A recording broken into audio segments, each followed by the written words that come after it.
All right, welcome back to the playoffs of AVL. I'm here with Aussie. How you doing today?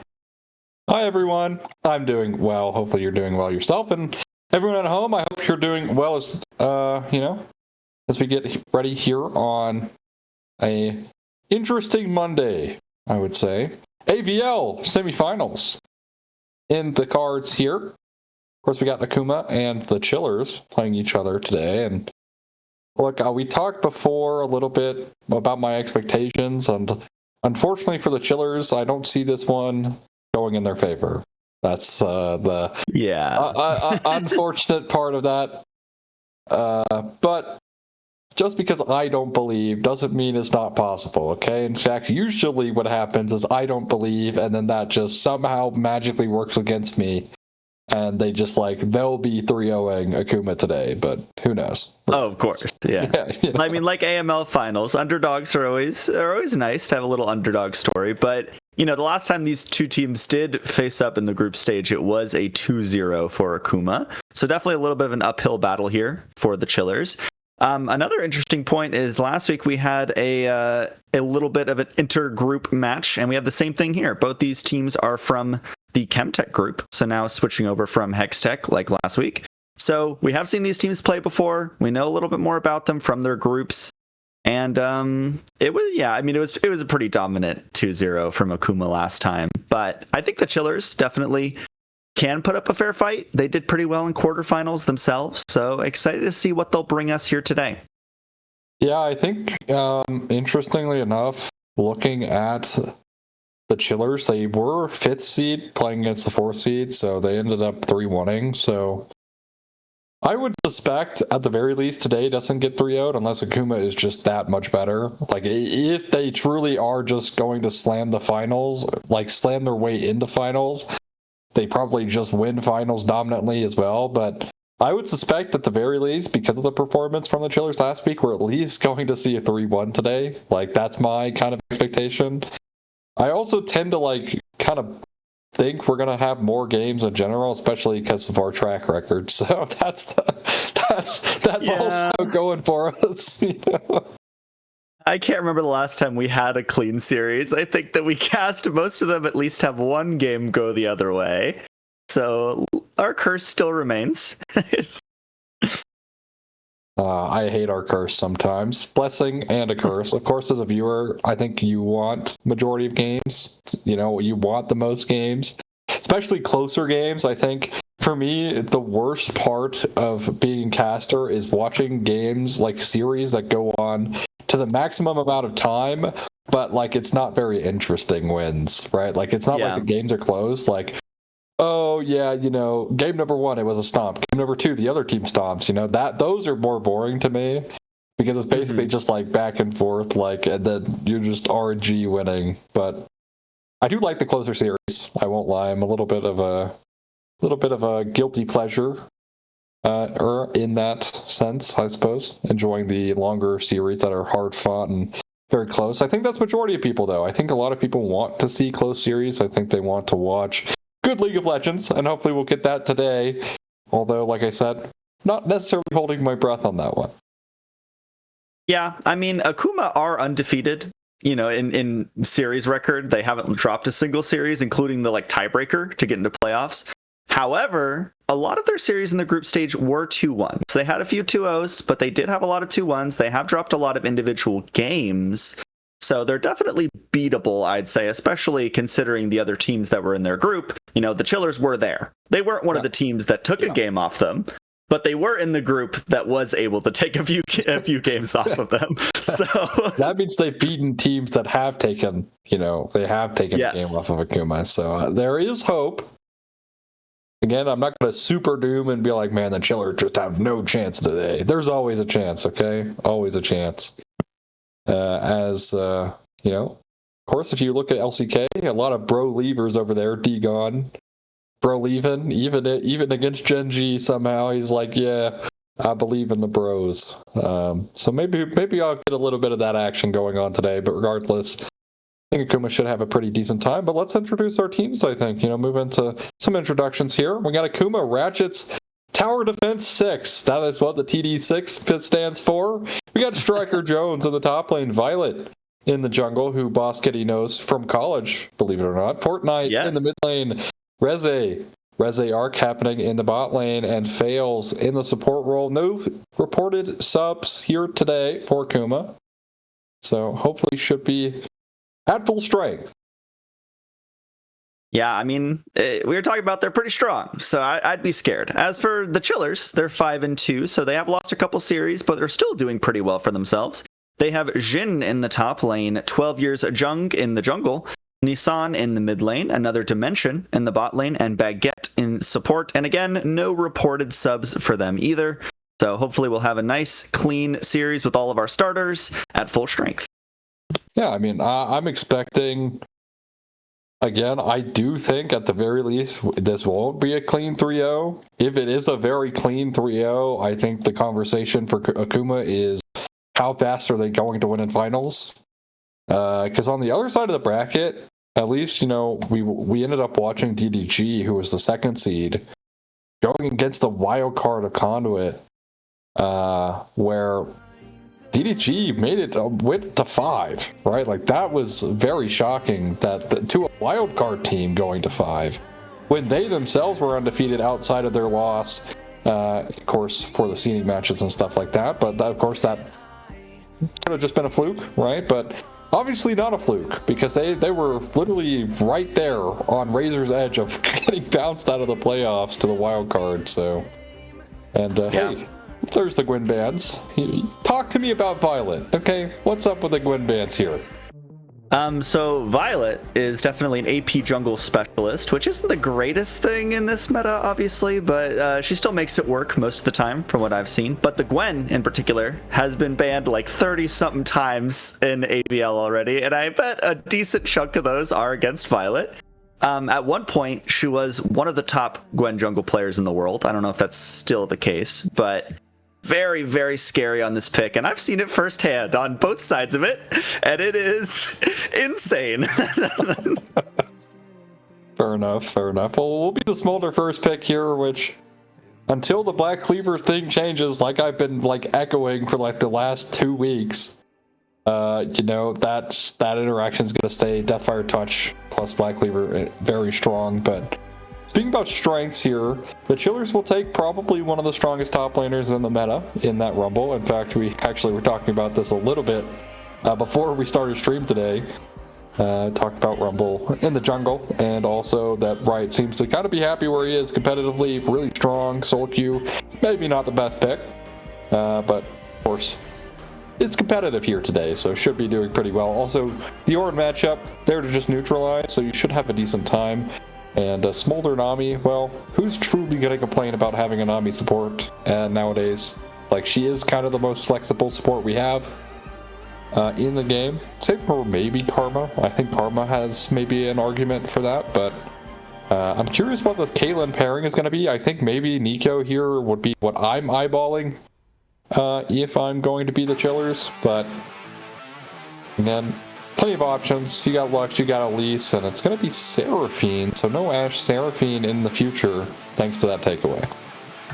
Yeah, I mean, it is pretty kind of crucial that they did split up that pairing, because I think both of them kind of lose value when they're not with each other. Not that they're bad picks by any means, but either way, Caitlyn Seraphine definitely going to be a dominant lane. And when I see Smolder, especially first picked on the other side, my first instinct would be to, you know, outrange him, bully him in lane, try to stop him from getting stacks, and that's exactly what Caitlyn and Seraphine can do. So I think Chillers have set themselves up pretty well in draft, as we see more AP jungle bans coming out towards Akuma. Violet also known for the Zyra. I'd say that's one of the secondary picks for Violet here, so definitely a good takeaway there. Well, I won't lie. The Chillers banning the Zyra. Now, Zyra, obviously, if you are really good at Zyra jungle, can be a bit of a pain, but also, if you simply just know the Zyra jungle clear level 1, you're just down at bot lane at 240 and you're just killing them because you're level 4 and they're level 2. By yourself, by the way, you could just literally walk at them. They can do literally nothing. Can't even kill your plants in time. So, that is not a bad ban. In fact, I would not be shocked to see Zyra start to rise in competitive meta because of the fact you can, leverage that to your advantage. Of course, you have to have a lot of things going right to have that happen, right? You need to not have your jungle, clear, disrupted. You need to have the bot lane be in a good spot for you to gank.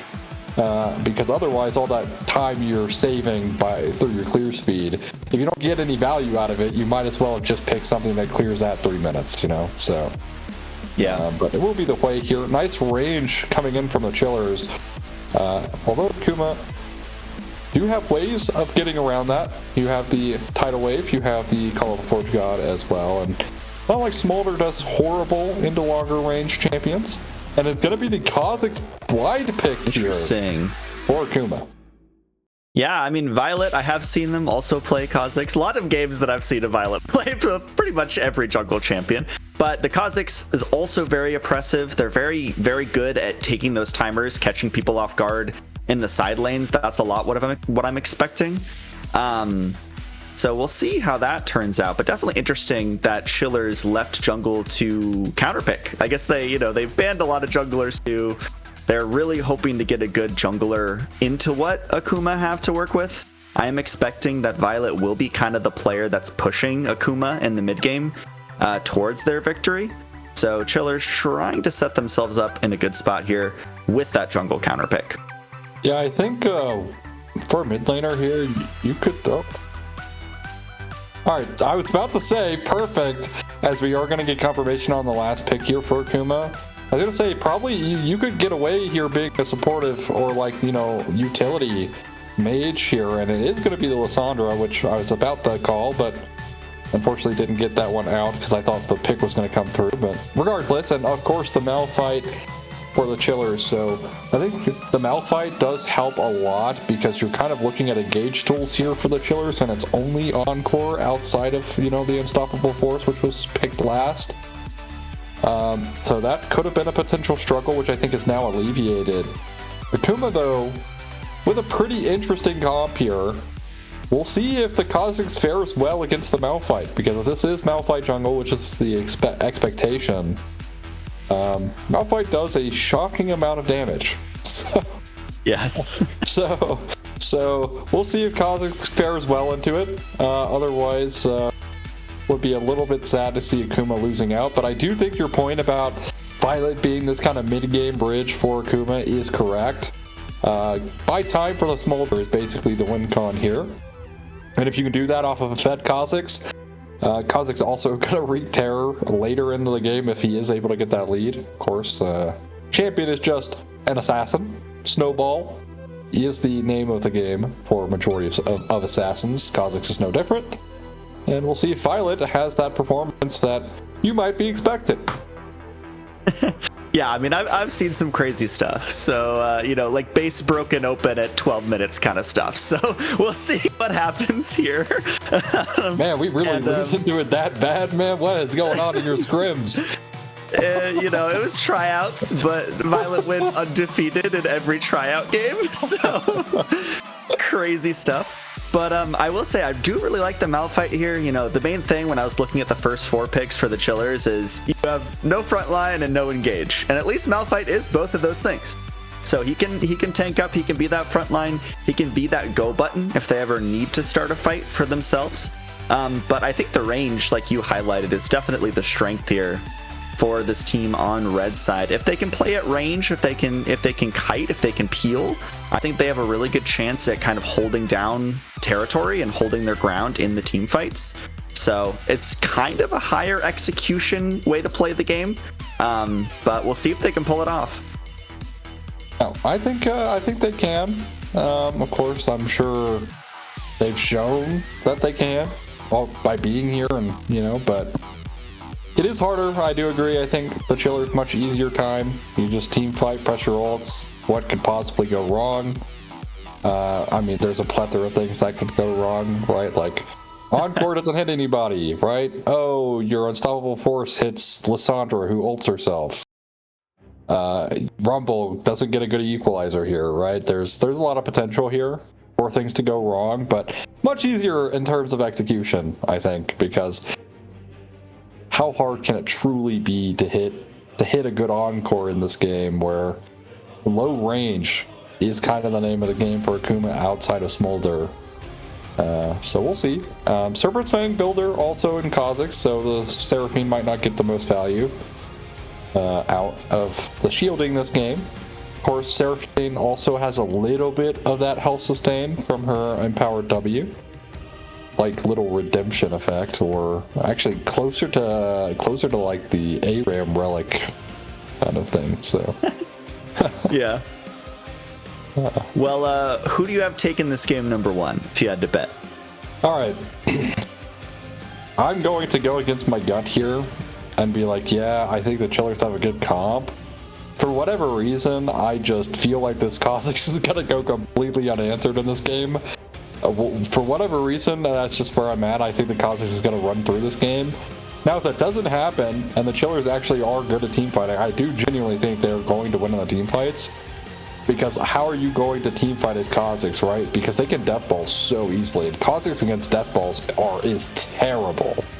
Mm-hmm. When you have all of the communication. Of course, in solo queue, it's a little bit different. Teammates will leave your AD carry isolated, etc. In competitive, especially at this level, is that really going to happen? Probably not. So, should they find a way to deathball, the Chillers have the angle. But I just feel like this Kha'Zix is just going to find an end no matter what. So. That's where I'm at. Yeah. I mean, I definitely have to agree. I've seen too many things from Violet to not expect a crazy game. You have the bias, and I'm just over here, yeah. Yeah. Fair enough. So I definitely think Akuma has the edge here. Although I do agree, I do think the Chillers might have a better comp, but I just can't bet against Violet personally. So that's where I'm at. We have bias on the cast. Bias on the cast. All right, what about Drakes? How are we feeling about Drakes today? We got some arcane champs, you know. Yeah. We got a couple things here. We got, you know, Seraphine, who also, I guess, arcane adjacent because she's from Piltover, but close enough. Thank God we did not see her in arcane. By the way, that would have instantly made me turn off the show right then and there. But yeah. I'm gonna go with Hextech. I do think the Chillers with Hextech is gonna go insane if they can get it.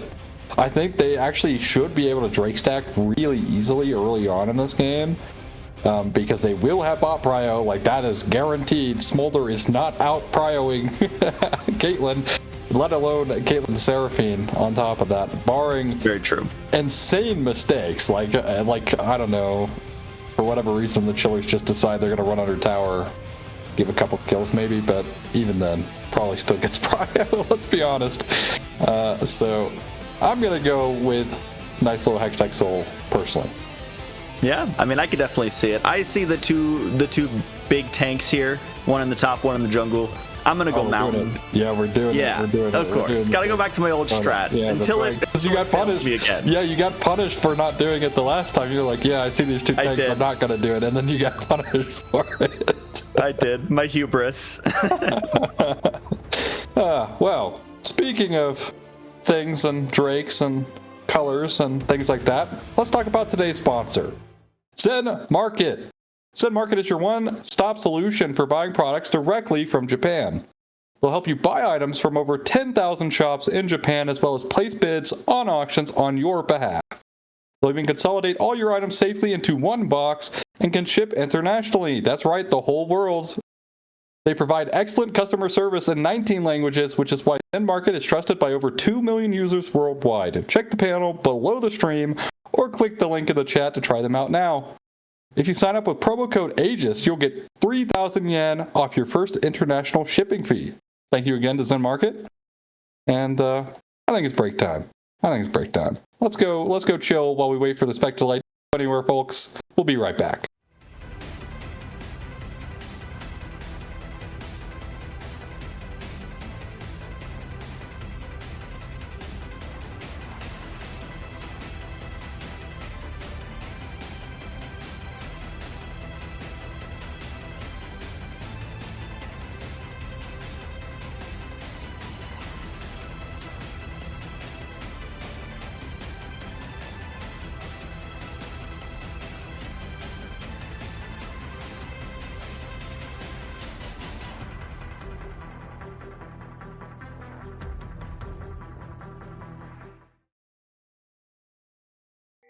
All right.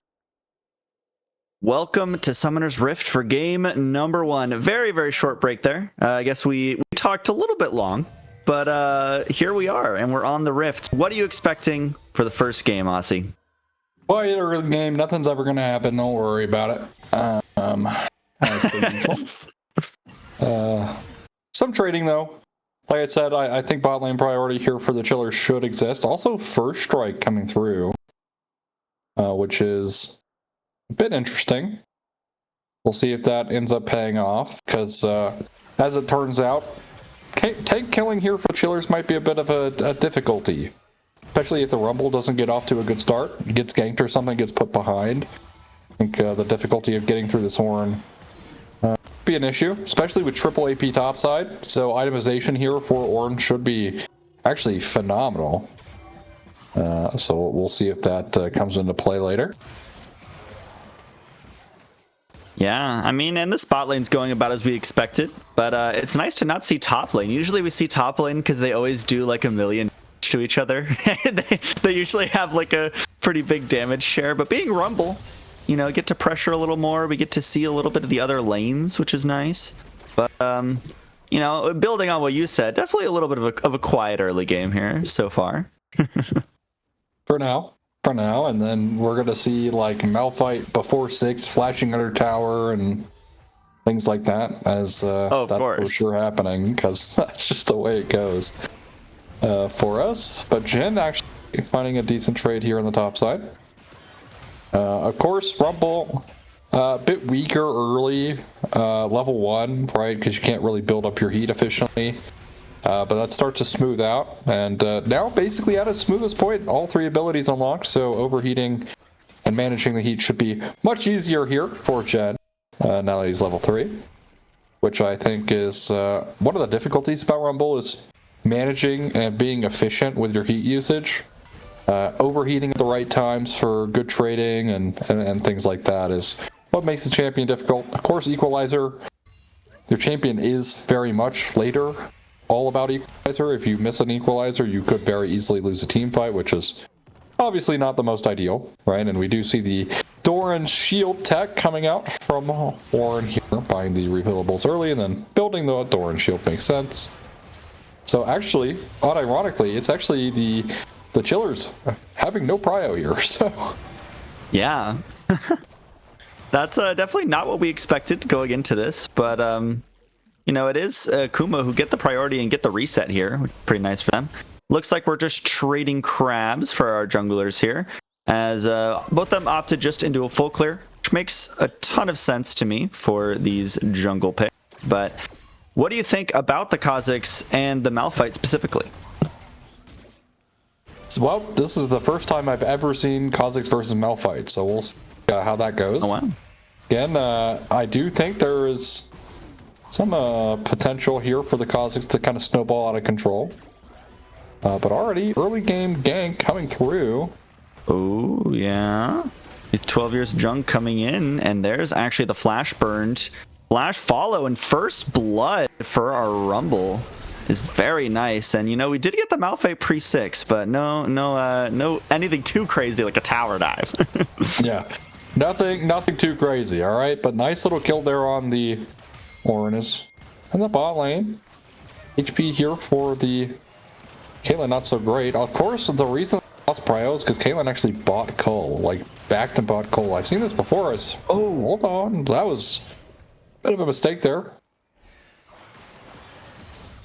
Very dangerous. Yeah, heals burn both sides. But at the very least, Smolder not necessarily in the worst position.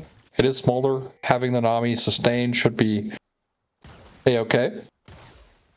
I do want to, like, if this first strike doesn't get value, by the way, like, I kind of worry for the chillers, like, strength off of this Caitlyn, because, of course, like, longer fights go, the less first strike matters, right? Because you're realistically only proccing first strike a single time in a fight. So if a fight goes super long, you're just going to get completely outvalued by literally any other rune, basically, because more of a bursty rune here with first strike, but regardless, some extra gold in the pocket of Caitlyn. Definitely not the end of the world, although them losing priority in bot lane is a little bit annoying for them early on. Should be able to, you know, kind of bounce back here as they get this next reset, as they're opting for.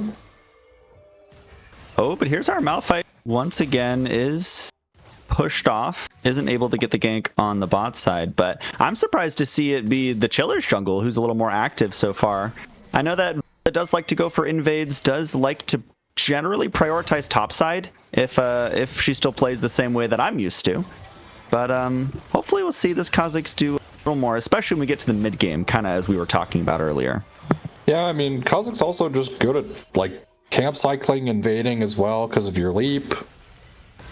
So definitely doing pretty well in the CS department, keeping farmed up as Firing Despair. Oh yeah, there's the Lysandra value. Yeah, just ult yourself, you'll never die, don't worry about it. Especially against the champ that's like super reliant on hitting basically all his buttons at the same time to like one-shot you.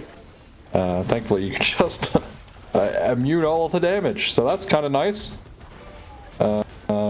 The Rumble though, getting very good trade, actually forcing out the spellbook heal there from Striker Jones, and Drake actually being started up by Akuma, which is definitely subverting expectation. Yeah, I actually used to criticize Violet a lot for just basically ignoring dragons, but you know, that was a couple seasons ago, so I think dragons definitely higher priority now than they used to be. But I used to joke that that they were allergic to dragons. It's maybe a little bit mean, but at the time I thought it was fair criticism. But does get the first dragon for the team here, and it's Akuma with an objective lead. Very nice. Maybe that criticism, you know, is why Violet's as good as she is today. You know, so maybe it was all you. All right, you take all credit for the success. If they win today, it's all you. It's all you. Without you, they would have lost. So, if Akuma does end up winning, of course, getting that Drake is actually really nice. Of course, that was going to be the Drake that I had hoped for the Soul, so I'm incorrect, but that's okay. It is what it is. Still potentially 4 more games, you know. You know, that's true. That is true. At the very least, guaranteed at least 2 more. So true. So I have at least 2 more chances. But I believe you are still in the running, so don't worry. Yeah. Only we saw the other Drake. So, and of course, the thing on the top is always bugged because Riot just hates us. They do not want us to spectate games and have any information whatsoever. They really need to update the spectator client. Like, it is bad. It is bad. Very bad.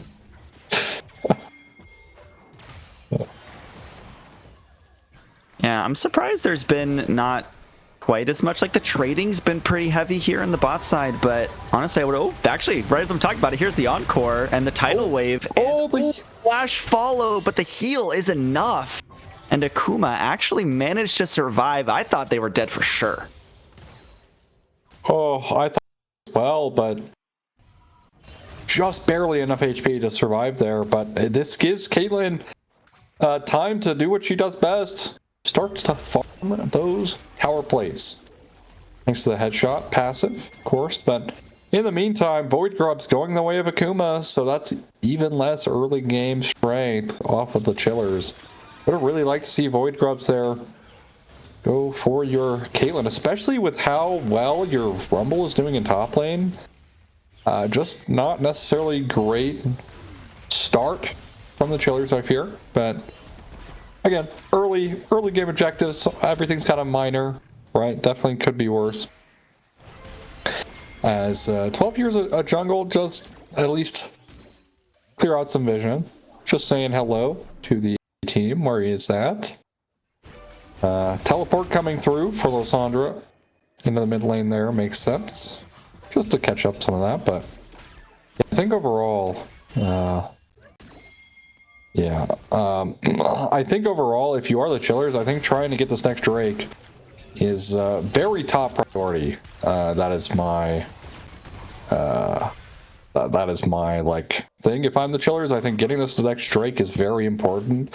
Giving the Smolder comp, like Drake stacking, is really not ideal, especially when you're playing a bot lane that should be dominating it, is kind of where mentally I think should be the conversation being had by the Chillers, at least right now, is Exhaust coming through on the top side.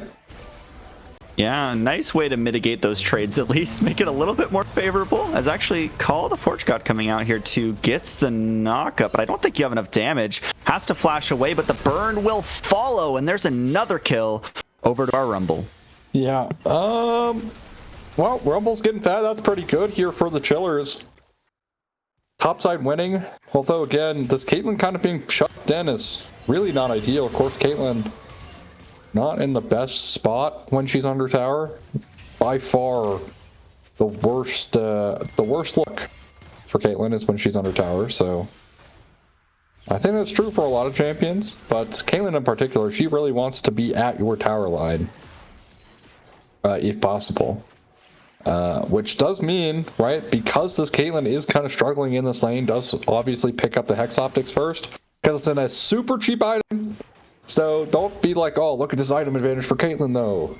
It's super cheap, okay? It's fake. It's a fake lead. Essence Reaver, like a little bit more expensive.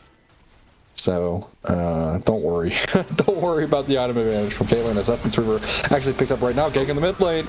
Oh yeah, there's a Spiraling Despair connecting as well. Oh, nice. Flash to try and get the kill, but can't get it. So Violet does not get the kill there and actually goes down. Definitely not what you want for the assassin that's hoping to pop off and get a lot of kills. Yeah, definitely not great. But again, at the very least, will be Drake picked up here for the Chillers and it's Hex Tech. So you're waiting to see. You're waiting to see what this next dragon is. Come on, Mountain. Are you going to be rewarded for your Mountain guess? Hey, you will. You will be. Oh, you are rewarded. Nice. You are rewarded. Off to a great After start being punished today. last week. After being punished last week, you were rewarded. AVL is just my league at this point. I've gotten way more right in AVL than I ever did in AML. That is true. That is true. Quit AML and start casting AVL. I guess that's what it's telling you, huh? But exactly, yeah.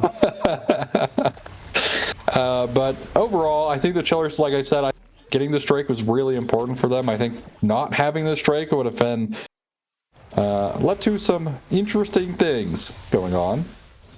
Also, with the glaive, I do want to kind of point out something interesting you can do. Much similar to a version of Duskblade, not the version everyone else remembers, but a version of Duskblade, is when you're off vision, you get a little buff, right? Because you do bonus damage if you're not in vision.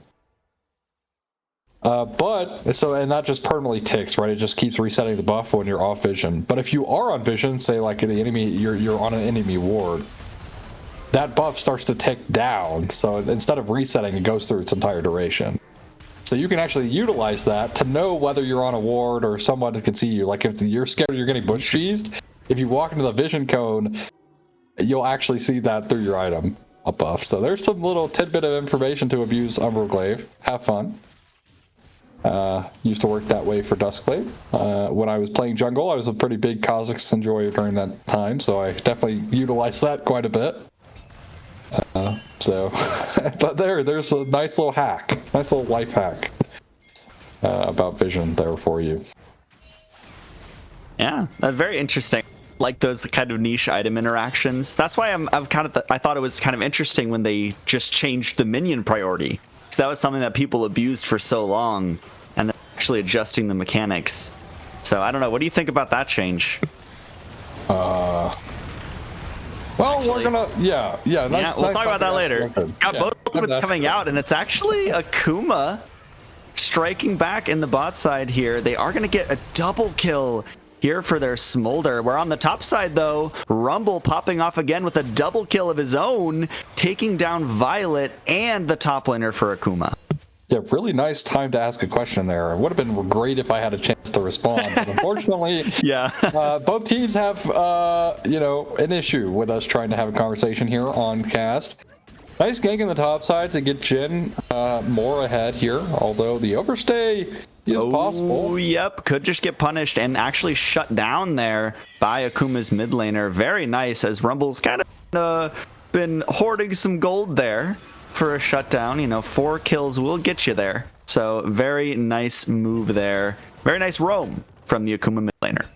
Yeah, nice roam, and I am a little disappointed that we haven't seen like the Kha'Zix Lissandra thing happen, except the one time in mid where it was immediately counter ganked, so it didn't really actually happen. But nice little kill here for Akuma's mid laner, and 2,100 gold in the pocket, so quite a bit of gold there saved up. We'll finally be able to spend that without reset, but look at this teleport from behind. This could be pretty good if they're able to catch it here. Again, is Fortnite trying to make the play. Another kill over to Smolder, but here's the TP response coming in now.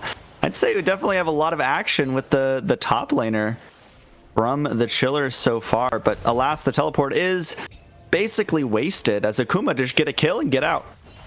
Yeah, and this gives time for Ornn, right, who struggling in top lane, now has some free time, will be met by the Hui eventually. But if you are going, oh no, the Unstoppable Force interrupts the leap. That is so huge for Chillers if they're able to get this pick. Here's Tidal Wave for some peel, though. The heals are good. Violet manages to stay alive, and the Chillers pick does not come to fruition. Oh, that was close. That could have very easily been a dead Kha'Zix there, but will not be smushed out in that play. But at the same time, I was going to talk about, you know, if you were going to get behind on Kha'Zix in one of these games, this game definitely not bad because you got Smolder insurance. So True. True. Oh, but Flash Root gets the ultimate as well. That Frozen 2 doing so much damage actually just gets the kill on the wall. Nassan goes down, and it's Fortnite once again making the plays. I mean, yeah, Fortnite he's doing, I mean, having an excellent like start of the mid game here. Herald utilized though. Mid lane tower looking like it's going to fall. Wavy is cleared out though. Yeah, it should go down to another Caitlyn auto here. There it is. And the turret will fall. Violet kind of unable to do much here. Does get the healing, but can't really do much when you don't have anyone to distract when you're an assassin. When it's pretty predictable that you're going to hop in, it doesn't really work so well. What? No way. You mean to tell me when the enemy team can prep for you jumping in as an assassin? No shot. Anyways, it's going to be Drake here for the Chillers, and mid lane tower response is not actually happening. Oh yeah, but Encore goes wide. The root with the Unstoppable Force, though. A lot of good burst onto the back line. Nami's down, Smolder's down, Rumble is frying everyone. Orange trying to walk away, but I don't think you can really try and escape this. So much burn, and there it is. It will be Caitlyn with kill credit there, and that is a fight just going all for the Chillers. Yeah, so the Encore flash misses, but you know what doesn't miss because they're all kind of, you know, herded like cats together? The Unstoppable Force, and then they layer it with the Equalizer, so the backline for Akuma, their bot lane, eliminated out of that fight. And it's a bit unfortunate. Now again, at the very least, for Akuma, the Smolder insurance definitely in their favor. Black Leaper already finished here. Picked up for the baby dragon. And, you know, like their team doesn't scale that poorly, right? Like the Lissandra's going to have lots of pick potential. The amount of damage from Lissandra is very deceptive. Like she can do an absurd amount of damage to squishy targets. And there's quite a few this game that she can blow up. You know, Seraphine, Caitlyn, should that come to fruition, right? Both of them are very easy to just get murdered by a single ultimate usage. So, they do need to be mindful, right? Like, I don't think they're in a position right now to where they're like super confident, like, yeah, don't worry, guys, like, we're chilling, right? We can make a few mistakes and not sweat it. I think if you do make a mistake here from the Chillers, you still kind of need to be like mindful that if you make that mistake, it could very easily turn out against you, but that's all right. For now, the Chillers in a very commanding position. winning that team fight. Oh, And but now Violet just face checking, takes so much damage, will just get taken down again by Jin on this Rumble. Does so much damage. Here's the Equalizer out on top, trying to catch out Fortnite here. No unstoppable force means this chase is a little bit hard for Chillers, but they will likely just kill out of the frozen tomb there, and there it is. Fortnite goes down, and it's the Chillers once again with the play. Violet face checking there, just really odd face check, maybe thought, but this is Baron being started up here by the Chillers. But teleport is being utilized here, and this might be a caught Orin, like he is alone. Yeah. Striker Jones is pretty tanky, but look on the other side here. Yeah, the fish is just being fried. Guess we know what's for dinner, as this Rumble just once again running through these fights. You're kind of unkillable. Look, Smolder's not even doing that much damage as Encore comes out on top. Striker Jones should just fall here. Another Dimension picking up the kill there. And yeah, the Chillers just coming out on top in all aspects. And we are really bad at predicting series from the start, I guess. Oh, it's fine, okay? Look, I thought that the Kha'Zix was going to go ballistic, but in reality, right, that's just me kind of ignoring my instincts, right? Like the ease of execution here for the Chillers, right, is just paying off. Violet can't really ever face check into the Malphite, because every time that has happened, Violet basically has died. So, you know, definitely not ideal. But again, for the Chillers, they could take their commanding position and extend that even farther. So that's going to be nice for them. They didn't pick up the Baron, thanks to the teleport at the very least, I guess. But this Rumble is kind of just going nuclear at the moment. Like, there is no response to this Rumble. Nami ends up running into the Rumble and dying, unfortunately, there at that last fight. Teleport usage there from Jen was very well done. Much like the fish, very well done. Might even be burnt. Yes. Might even be burnt. Who's to say? Who's to say? I'm not much of a fish enjoyer myself, but it seems like Jen is. So does pick himself up a nice little extra kill on a support who desperately tried to get away, but had no chance. Chance of getting away. Well, left by themselves there, but Drake number 3, not spawning for a little bit. But again, we're kind of just fighting in the mid lane here. And actually, fun fact, Akuma are the holders of the longest game record in AVL so far, with about 48 minutes. So if they end up getting anywhere near that, they do have a Smolder. You keep mentioning the Smolder insurance, and you know, their games on average are not super long, but they do have the longest one, if that means anything. As we're kind of in a little bit of a dance here before the fight starts, we get a little knock-ups on the other side. Violet once again just being this victim. Over the top, we have our ultimates used. Rumble gets the first kill onto Fortnite. Caitlyn takes down Violet, as we have a lot of low health bars. We see Striker Jones forces out the flash there, but on the other side, it will just be the Chillers who are coming out on top once again. I mean, this was a pretty close fight, though, like all things considered. Definitely low health bars, but unfortunately for Akuma, not actually able to convert on those low HP states. Fight kicks off, right, and it's the Rumble finding the Lissandra early. Might have made the little bit of that extra difference, I guess, of the HP, right? Lissandra really only gets like 1 or 2 rotations of her spells out before she goes down. And it's Drake number 3, soul point for the Chillers, who have rightfully earned it. Although I would kind of start sweating just a tad bit, not like I wouldn't have any anxiety, but I would start sweating a little bit because that last fight may be a little bit too close for comfort if you're the Chillers with the lead they have right now. Oh, we're going for this Fortnite. I don't know about this one. Yeah, you just take so much damage. Look, there's the equalizer, and you're just burned. I mean, I guess they're just trying to get a kill here onto Jin. Hopefully Violet does pick it up. There's the shutdown, but you even burned to death after, and now Baron's alive, and you don't have your jungler. They send everything. They send the whole house. Not even just the kitchen sink for this play, and it's a 2-for-1. It's not even like, oh no, the Akuma just in a horrible position now. Baron given over to the Chillers, no contest. Won't even get a mid-tier 2 out of it. I mean, they might. It would be overstay, so they will not. Smart choice. And you might have Smolder insurance, but I think you're going to need maybe a little bit more time than 48 minutes to get into a game state where you're winning, because the Chillers, I mean, now with Baron are going to press their gold lead even further. And, I mean, they're just going to break open the entire map with this, surely. Akuma are on such a horrible, like, streak of unfortunate plays, let's call it. A series of unfortunate plays. Yeah. For Akuma, as definitely not going their way in game number 1. And also, like, utilizing things like the Smolder, right? Like, that does hurt you a little bit, right? Smolder definitely not in a bad spot right now. Also, this Lissandra on a ward.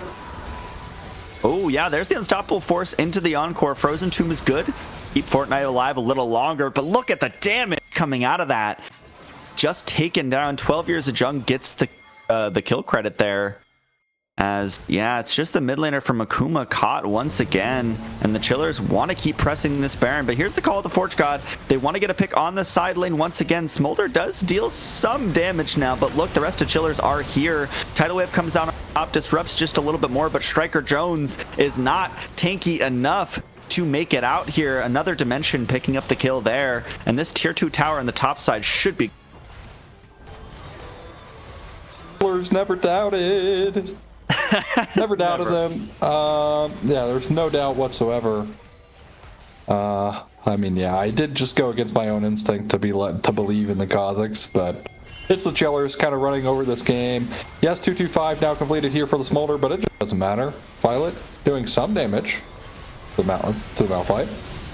Yeah, damage isn't bad. It actually does get the shutdown there, but Spiraling Despair onto Fortnite should just get cooked. But watch the Kazakhs doing a little bit of work here on the back line, but maybe not enough. Gets the leap, and actually the triple kill there does end up going down to Jhin, but that is pretty huge if you're Akuma, and if you're Violet, especially getting all that gold. But here again is the fish fry.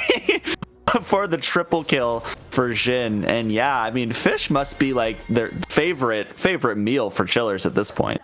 Hey, okay, again, to cope a little bit here for Akuma, think about how far behind they are before this play. And they're playing against Baron. That honestly is not a horrible outcome. Like, they actually do get a lot of shutdown gold from that play. Now, you know, of course, you have ornaments coming through over time here for Akuma, so that's going to be even more added extra gold value, so to help mitigate some of the gold deficit. But at that same time, it's still looking rough for Akuma, right? Like, yes, they got a decent fight there, but are they ever going to go again? Answer is likely to be no. Drake spawning in soon enough here, and this will be Soul as teleport coming through from Striker Jones on that Orin to get ready for the Strike. But again, I think Akuma, I mean, this is the fight, right? Like, if they can win this, they have a chance, or at least get this dragon or something. But I don't know if they're able to do this, right? You're playing against walking into a Caitlyn Malphite. Like, good luck with that one. As Fortnite might be caught out here. Violet in a position. Nice use of the Proto Belt. Yeah, but Violet also a little bit slippery here. I feel like I've seen Jhin run down a lot of people so far this game. So almost happens again there. But yeah, like you said, it's the Chillers with full control over the river here. It's just about whether or not Akuma can actually get in here. If they can take a fight, and if it goes well, this is kind of the deciding factor. Tidal Wave goes on top. There's the Call of the Forge God as well. Lots of damage, actually, onto the Chillers as Rumble goes golden. But here's the rest of the team fight. Unstoppable Force is huge. Fails already falls. But look on the other side, actually. Doing quite a lot of damage. But Spiraling Despair is so good as the Smolder falls, and so does the Hope for Akuma. Oh my god, the play damage there. You know, it's actually going to make a comment. It's like, yeah, you know, I kind of want to see more out of Nissan on this, on the Hui, but provides. Literally, right as I was going to, yeah, kind of a quieter one here, but perfect.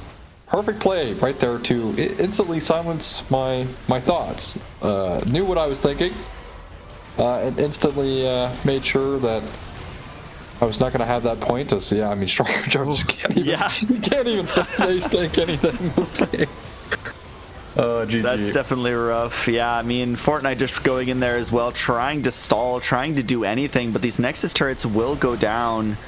You know, you're losing wave, but you should be able to just tank it up here, and there's the second one going down. Open Nexus, and I imagine Chillers just trying to get some extra kills here. Smolder does do a bit of damage, but not as much as the Rumble, and that will be game one over to the Chillers, surprisingly. Nice upset. Yeah, nice little upset there, but you have to question whether or not this was an Akuma playing it a little bit too cocky, overconfident with their draft. Slamming blind Kha'Zix is definitely a choice of choices. I mean, also, right, like you give over Rumble, and I felt like, unfortunately, the Malphite R5 for Akuma, unfortunately that is, right? The Malphite R5 just completely smurfed this game. Had impact everywhere. Yes, bot lane was off to a bad start there, but ultimately, literally did not matter. Jen got so far ahead on the Rumble, there was basically no recovering topside at that point, and the Kha'Zix kept running into the Malphite and just dying. So it was just disaster for Akuma across the board, even though the one person who realistically shouldn't have had a lead got a lead this game for Akuma, and that was Smolder. But it didn't matter at all. Like, usually you're like, oh man, Smolder got a lead. This game basically cooked. Nope. Not even close. Jen just does more damage throughout the entire game because it's not needing to scale forever. So, props to the Chillers. That was a great game one showing. I mean, very clean across the board. Any criticism I could levy, I guess, would be against their bot lane. I think kind of just need to avoid putting yourself in situations where Smolder's getting a kill here, but yeah, look at that damage graph. Yes, sometimes you're like, oh, Rumble, it's a top laner. Nah, this was like pure team fight damage from this Rumble half the time. Oh, so, yeah. 53k. Definitely well-deserved. And Smolder doing the most damage on his team, of course, makes sense, but definitely not a great look from Akuma game number one. But if anything, they've shown they can bounce back because, again, they have lost plenty of games throughout the split in terms of, you know, individual games, I should say, not matches. So we'll see what they have in the cards for this next game. Yeah, I mean, maybe you answered my question by talking about the teams a little bit there, but do you have a player of the game for the Chillers? Player of the game, I mean, it's got to be Jen, right? Like, this Rumble performance was just disgusting. And yes, I think secondary could go 12 years of jungle, right? Like, I think that could also go in the way, because that is kind of like the reason the rest of the map didn't burn down, right? Because Violet did get behind because of this Malphite. There was no one else other than this Malphite. But also was what initially got Rumble that lead, if you recall, all the way back at the start of that game. Getting before 6, finding Striker Jones, and but yeah, overall Jin just having a wonderful Rumble game. Can't complain. Yeah, I mean, I definitely agree. Player of the game to Jin. I mean, when you do 53,000 damage and are 16-2. It's pretty clear, you know, that you carried at least a little bit there. So props to Jin, and we'll see if the Chillers can keep it up, or if you know, Akuma's able to strike back as we go right into the game 2 draft here. And our good old friend Ambessa is back and banned as always. Yeah, I would agree that this Ambessa champ probably a little bit silly, even though her ult nerf definitely messed with her a little bit. She got buffed because of that. So for whatever reason, right, it's like, yeah, we can't have her being that weak. Like, come on. People can dodge her ult now. What? Anyways, now of course the Gwen ban, of course, just being respect to Violet makes sense. I think Gwen's also just in a good spot right now, so even then, don't hate the man. Xin Zhao, of course, one of the better junglers. Talked about that before we started streaming today as well. Why I stopped playing jungle, and it's because the jungle meta has felt so stale, and then when I quit, they just decided to reintroduce like a whole bunch of crazy things in the jungle just for the fun of it. and I'm missing out, but oh well, it is what it is. But the Nocturne is a good ban here by Akuma. The global potential, the Paranoia, right? Even professionally, Paranoia is just such a fantastic tool. Preventing vision, right? Adds additional engage opportunities from something like a Nico Nocturne, very, very, very deadly for a reason. But Pantheon has been kind of missing from these drafts. Hopefully we'll see it come out in this game. J4 also on the table here as a jungle option, but it's going to be the Senna. So Kuma opting for super scaling coming out of their AD carry. Yeah, I mean, once again, first pick Smolder, first pick Senna, and, in the game one, Smolder was definitely the highlight of Akuma when they were losing. So going for the same strategy isn't necessarily bad. Maybe you're just hoping for a better time for the jungle and top lane this time around. But, I mean, Senna is very strong if you're able to pair her with the right stuff. Obviously, a long time ago we had Senna Tahm Kench. More lately we have Senna Nautilus, things like that. And this is a brand, I will say, I'm pretty sure the Chillers played brand jungle against Akuma the first time that they went against each other. So, could be brand jungle. Yeah, it could be a brand jungle, could be a brand mid. We could also just be brand AD carrier or support. Who knows? This lit champion is literally flexible in 4 roles. And I mean, Kana played at top lane, so actually yes, 5. Yeah, technically 5. Although the 5th option probably his worst role, if we're honest. Yeah. If we're honest, probably his worst role, unless he's playing against something like a Scion, and then you're just farming damage, and then you lose the game because the Scion just gets infinitely more value, and you're like, look, guys, my damage, I wasn't the problem. As he has like 100k damage, and it's just all Scion HP farming. But it's going to be Senna Bard here, so actually pretty annoying bot lane to play against. Especially as Aphelios, immobility could be a bit of an issue, but Thresh is available, so we could see that come through. Lulu as well, also on the table here for the Chillers as a support option, as they're going to keep their R3 open, and it will be the Zyro, which was banned away in game number 1. And of course, because the Bard's picked, we know exactly where this is going. Well, actually, that's not true. This could technically go mid, because Showmaker played it this past week. The first Zyro mid in 12 years, by the way. Wow. So there's a little bit of some tidbit of information, but there's Zyra coming through. So probably to Violet, but had to give the shout towards the Showmaker game that happened. Just because I feel like if anyone to pick random things, it is going to be Showmaker. We'll talk about that in a second. But Showmaker is just like, yeah, this random champ, I'm just going to play it. Even if it's bad, he's just going to play it. So W Showmaker. But the Chillers going to lock in Leona, so they're actually going to just try and win this lane through brute force, which Senna doesn't have the best early game, let's be honest. I mean, you look at Aphelios, maybe he doesn't, but realistically, his first back is usually Serrated Dirk. So should have a pretty easy time of killing both of these champs, because Bar Senna, very squishy. Yeah. I mean, I talk about the Zyra just for a second. It is one of, Violet's best champs, and I think it would be kind of strange to give it to anyone else, but I've seen weirder. So, who knows? Maybe there's a jungle pick that's so obscenely broken they have to flex it. But either way, I do like the Leona here. I think with Bard, a big thing is roaming. Bard will be leaving the Senna alone, and, she's got some heals, she got some self-peel. But if you're playing Leona, 9 times out of 10, you're catching her, especially post 6. Especially if she doesn't have flash. So there's a lot of tools there to punish the AD carry if Bard leaves. And I think that's a really underrated strategy to deal with this champion. Yeah, I mean, you are punishing Bard for trying to go for these rotates, which he is so good at doing, right? Like, you're basically either locking him into the lane, which he doesn't want to do, obviously, or you're basically forcing your Senna into really uncomfortable positions, either having to give up waves under tower because she's scared of getting dove, or, just dying, right? Like, that's a possibility. And because Shiv is usually the first item here, it means, if the Chillers are smart, they can man, we're just getting a lot of stuff happening in this series early on. To continue my point, right, as Aphelios, outside of having Infernum, you can actually just sit there and let the wave shove into you, and then now it's Senna in a 1v2 potentially in a long lane where realistically Senna definitely not great at dealing with that.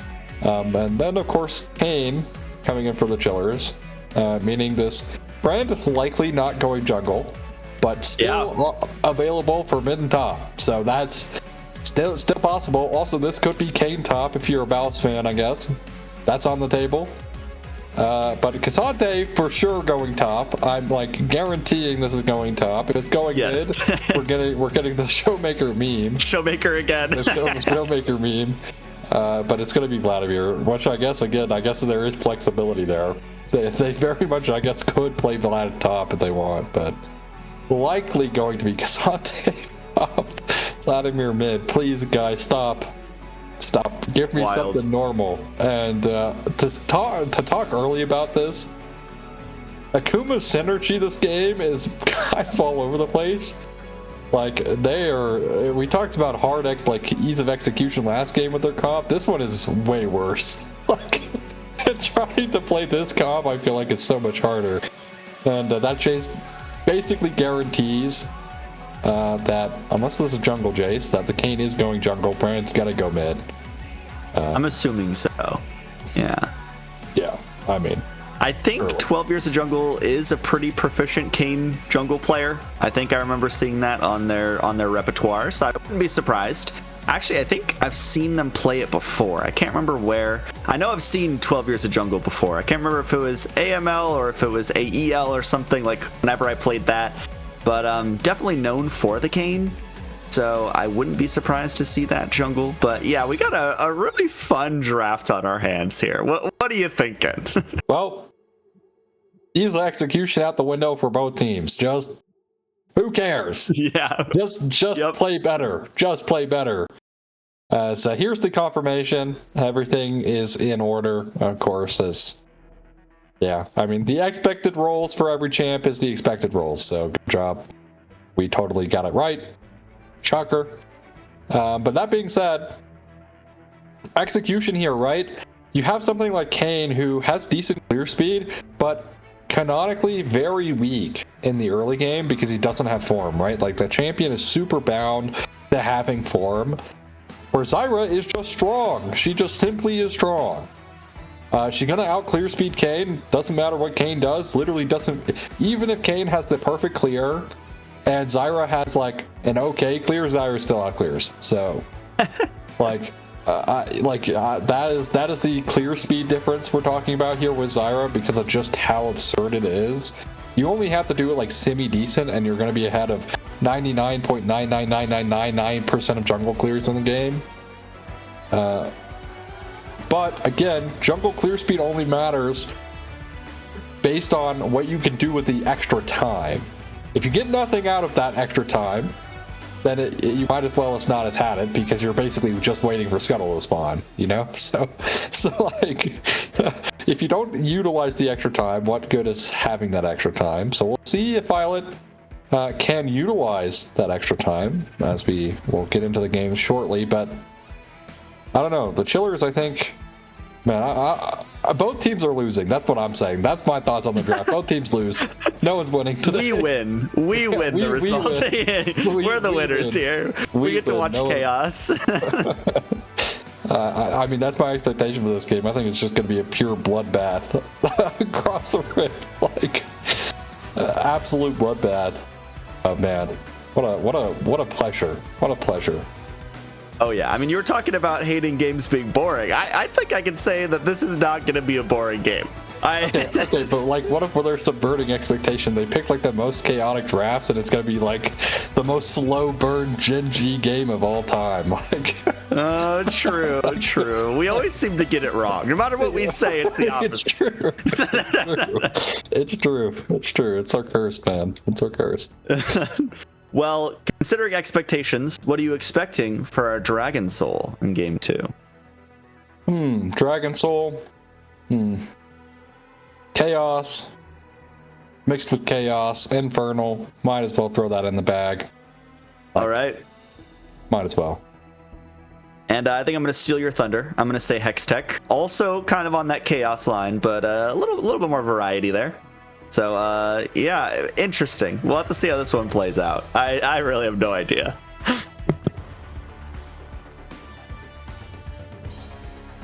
And I think we're going to take a real break this time then, since last time we got a very, very quick one. So we'll see you on the Rift for game number 2.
All right. Welcome to game number 2 here. And yes, you are seeing that right. There's been some interesting mix-ups on Akuma's side. It is Cassante in the mid lane and Striker Jones on the Vladimir. So what do you make of that, Aussie? Before we talk about the early game, what do you make of that? There's been a very interesting circumstances happening in this game. I mean, I'd imagine because Vladimir does get bullied out by the brand, you just want the Vladimir to have a good time, right? Like, that's where my mind, I guess, would be if I'm in this draft. But it comes at the detriment of the Cassante. Cassante, well, is just going to be a damage sponge for the brand. You know, I talked about the funny thing, you know, you pick brand to Scion and draft, and your brand's just like, guys, I'm top damage. Like, I'm not the reason we lost. But that might happen this game because of the Cassante matchup. Should be pretty easy going for Nissan, who, you know, popped off at the right possible moment in that last game to end it off for the Chillers. So we'll see if he has a good performance here on the brand, already starting to do pretty well in the trading department. But again, this is Cassante we are talking about. So Nissan has a lot of HP to work through, but should be able to be safe because of the range versus melee matchup. Curiously, here in the bot lane, it's actually Fleet Footwork Senna. We've been seeing a lot of Deathfire touch recently, but actually going to be the Fleet Footwork. So that does give her some extra survivability thanks to the additional move speed. And of course, the little bit of HP gain you get from it. Although I would say the move speed is definitely the better part, is I think Striker Jones might have just lost a cannon, which if you are a Vladimir player, that hurts. So we'll see. Already bullying though in the bot lane going on is the range of Cinnabard. Oh, actually early game gank. Yeah, here's the Kane trying to get some value here. Maybe try to, you know, stack up that form a little earlier, but I think at most you just get the 1Q, so not aggression there. But here on the top side, we got Violet trying to make a cross map play here. They're trying to go for the dive here, actually get the first blood onto the Jace, and this is definitely different than what we saw in game number 1. Yeah, it's nice to see Violet visiting top lane, getting the Vladimir ahead. So that's nice. Seeming like top lane is going to be our matchup of the day. Of course, I neglected that one, so my fault, everyone. But we'll be Violet making an appearance in the mid lane, as actually runs into the... Oh, yeah, disaster in the mid lane once again for Violet. Just shows up here and gets deleted. The counter gank is really good by 12 Years of Jung, and there's the power of Brand in the early game too. Yeah, I mean, the thing is now we kind of see Violet just face check a lot of bushes kind of unnecessarily. Oh no, okay, nice flash away, should be a-okay against the burn. Is fine, so close. Oh, but nice flash. Yeah, forces out the flash from Aphelios, and that's kind of the power of Bard too. When you leave, they might not expect you to come back, which is always a nice little trick. But some early trading. There's actually the cleanse as Aphelios getting dangerously low. Flash forward. Ignite comes out, and it is AD carry for AD carry. Both supports picking up the kill. And, you know, Violet shows up, but a little too late to get any credit there. Not really sure what the flash was for. But I guess flashing for placebo, I guess, coming through from Senna there.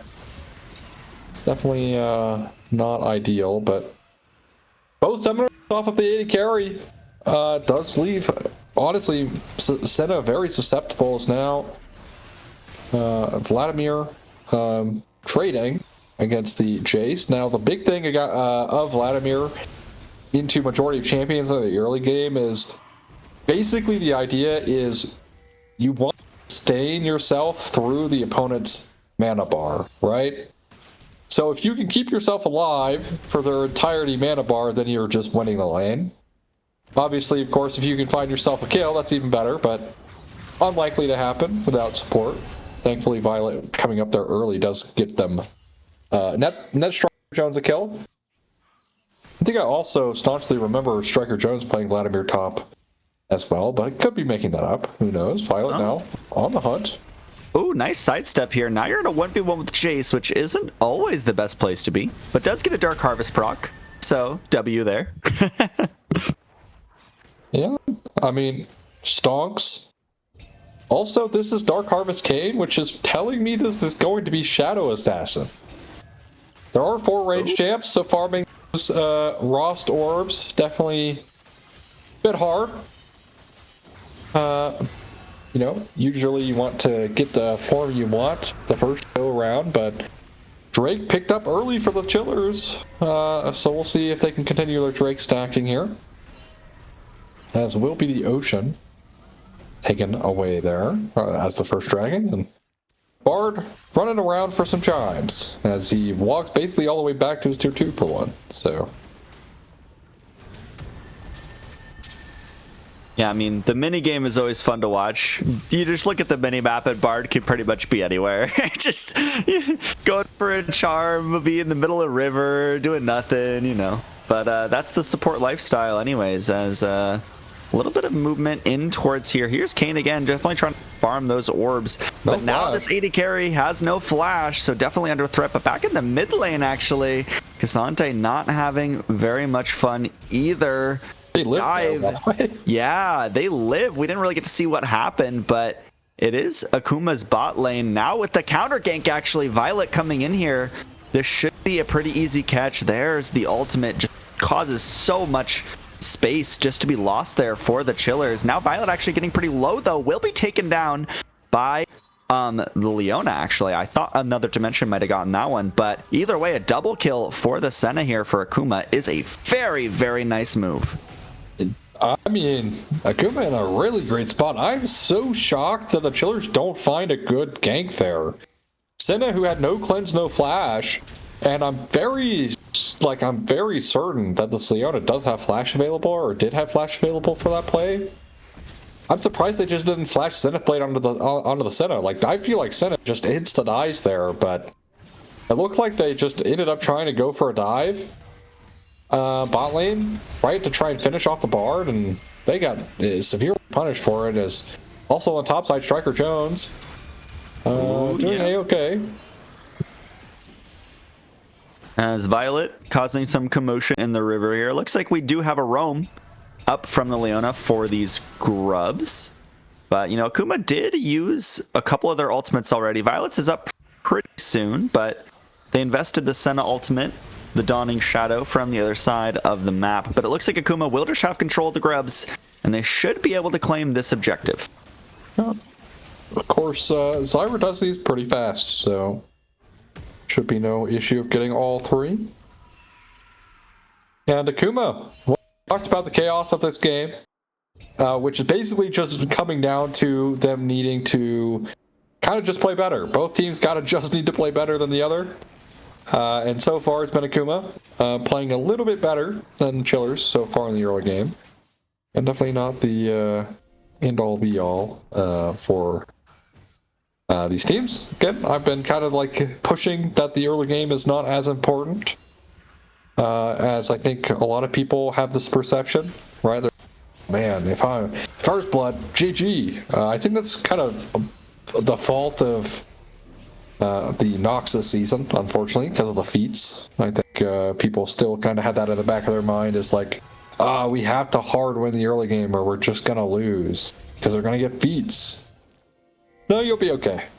She'll be all right. Anyways, so yes, Akuma has a nice little lead here, but definitely shouldn't be the end-all be-all here for the Chillers. They still have ways of doing quite a bit of damage for their comp, because that's basically everything, as Violet does avoid getting caught out there.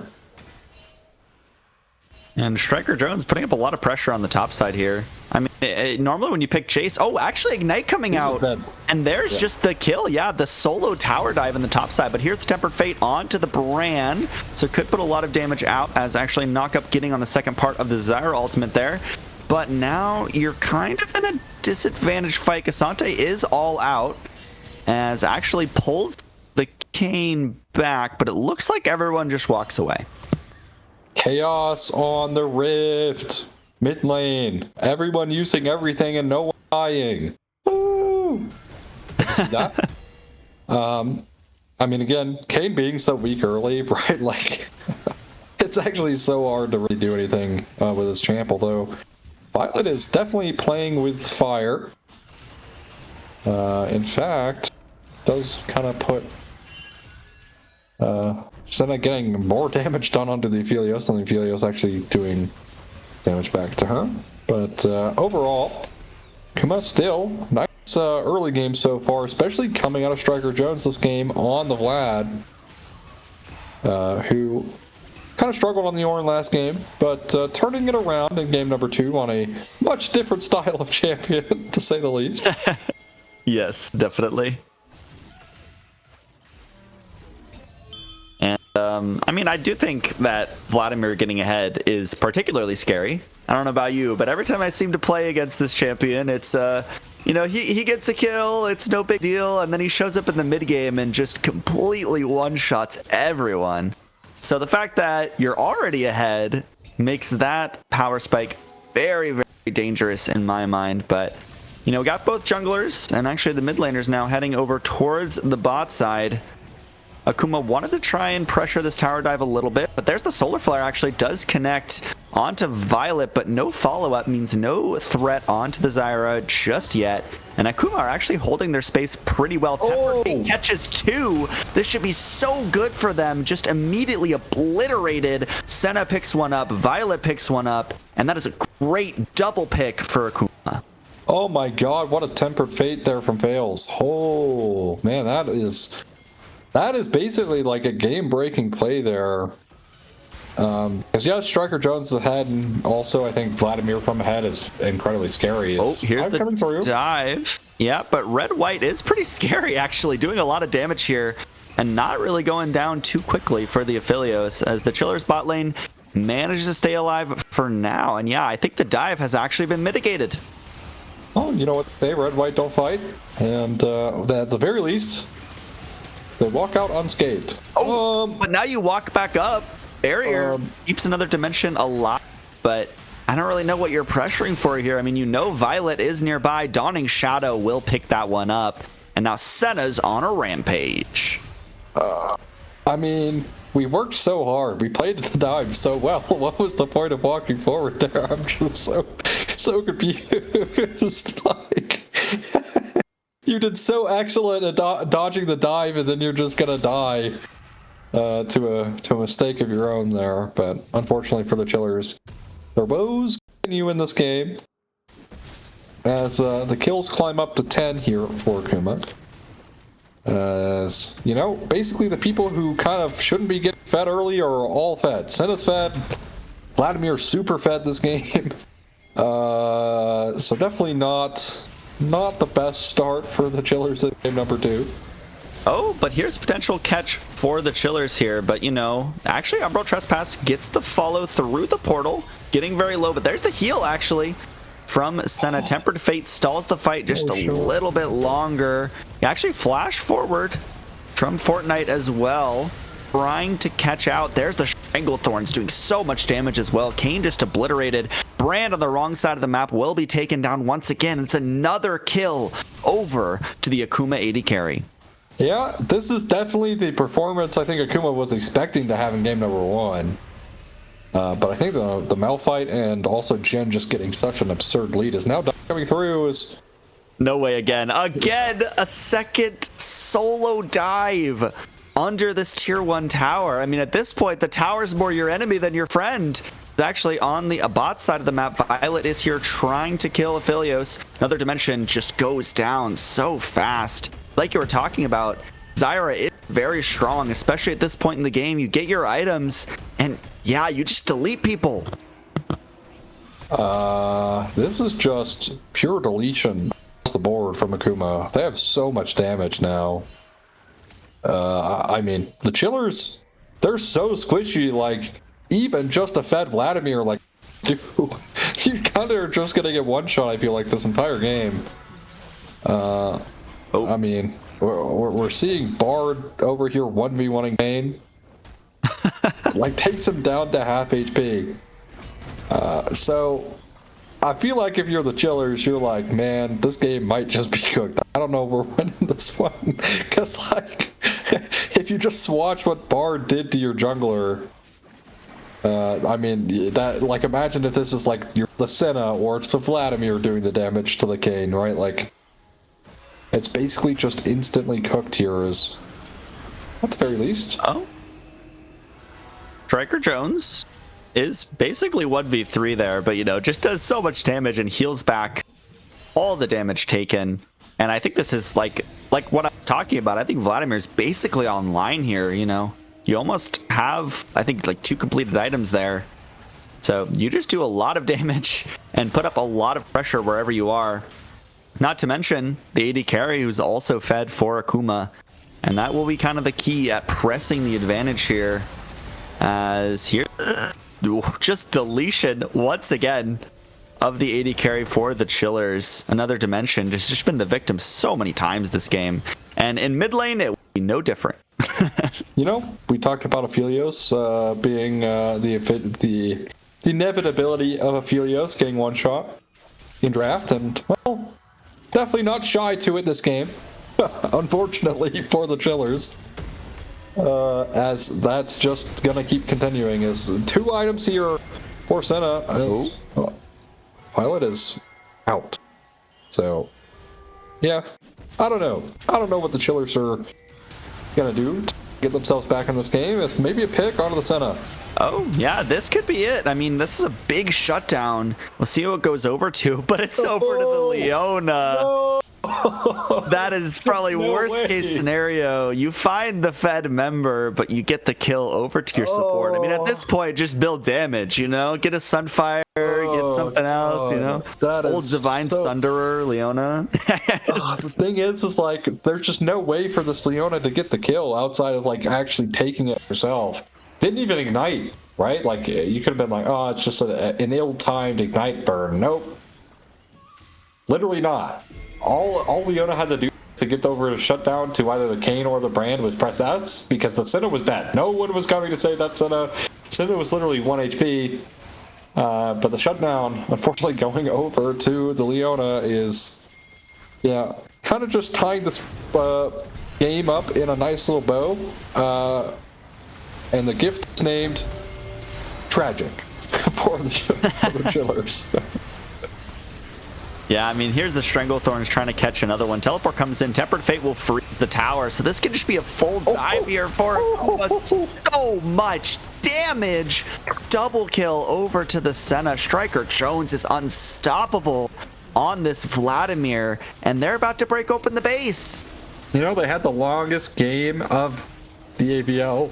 But might be looking at a pretty short one here, if I'm being honest, Boss Kitty. I don't think they're gonna get to that longest game again, at least in game number 2, because they are just decimating the Chillers now. Maybe they just wanted to give like one fun game, like their game number 1 was their fun game, and they're like locked in now, because this is a complete night and day difference from Akuma. Just like the like, I don't know, it just feels like a complete different team on the Rift between those 2 games. And it's not like they even took a break, by the way. There was like no downtime in between the games to like review. They instantly got into draft as soon as the game ended, basically. So yeah, Akuma looking pretty dominant in game number 2. And of course, the Chillers did have a pretty good game 1, so definitely don't want to say they're out of the series just yet. Considering, of course, this is only game 2, and should Akuma win this one, which is looking incredibly likely, it'll tie up the series 1-1. So it's not like the Chillers have to win this game or anything. But right now, Akuma definitely looking a cut above the Chillers for sure, because my God. Literally everyone is just killing just about anyone on the team.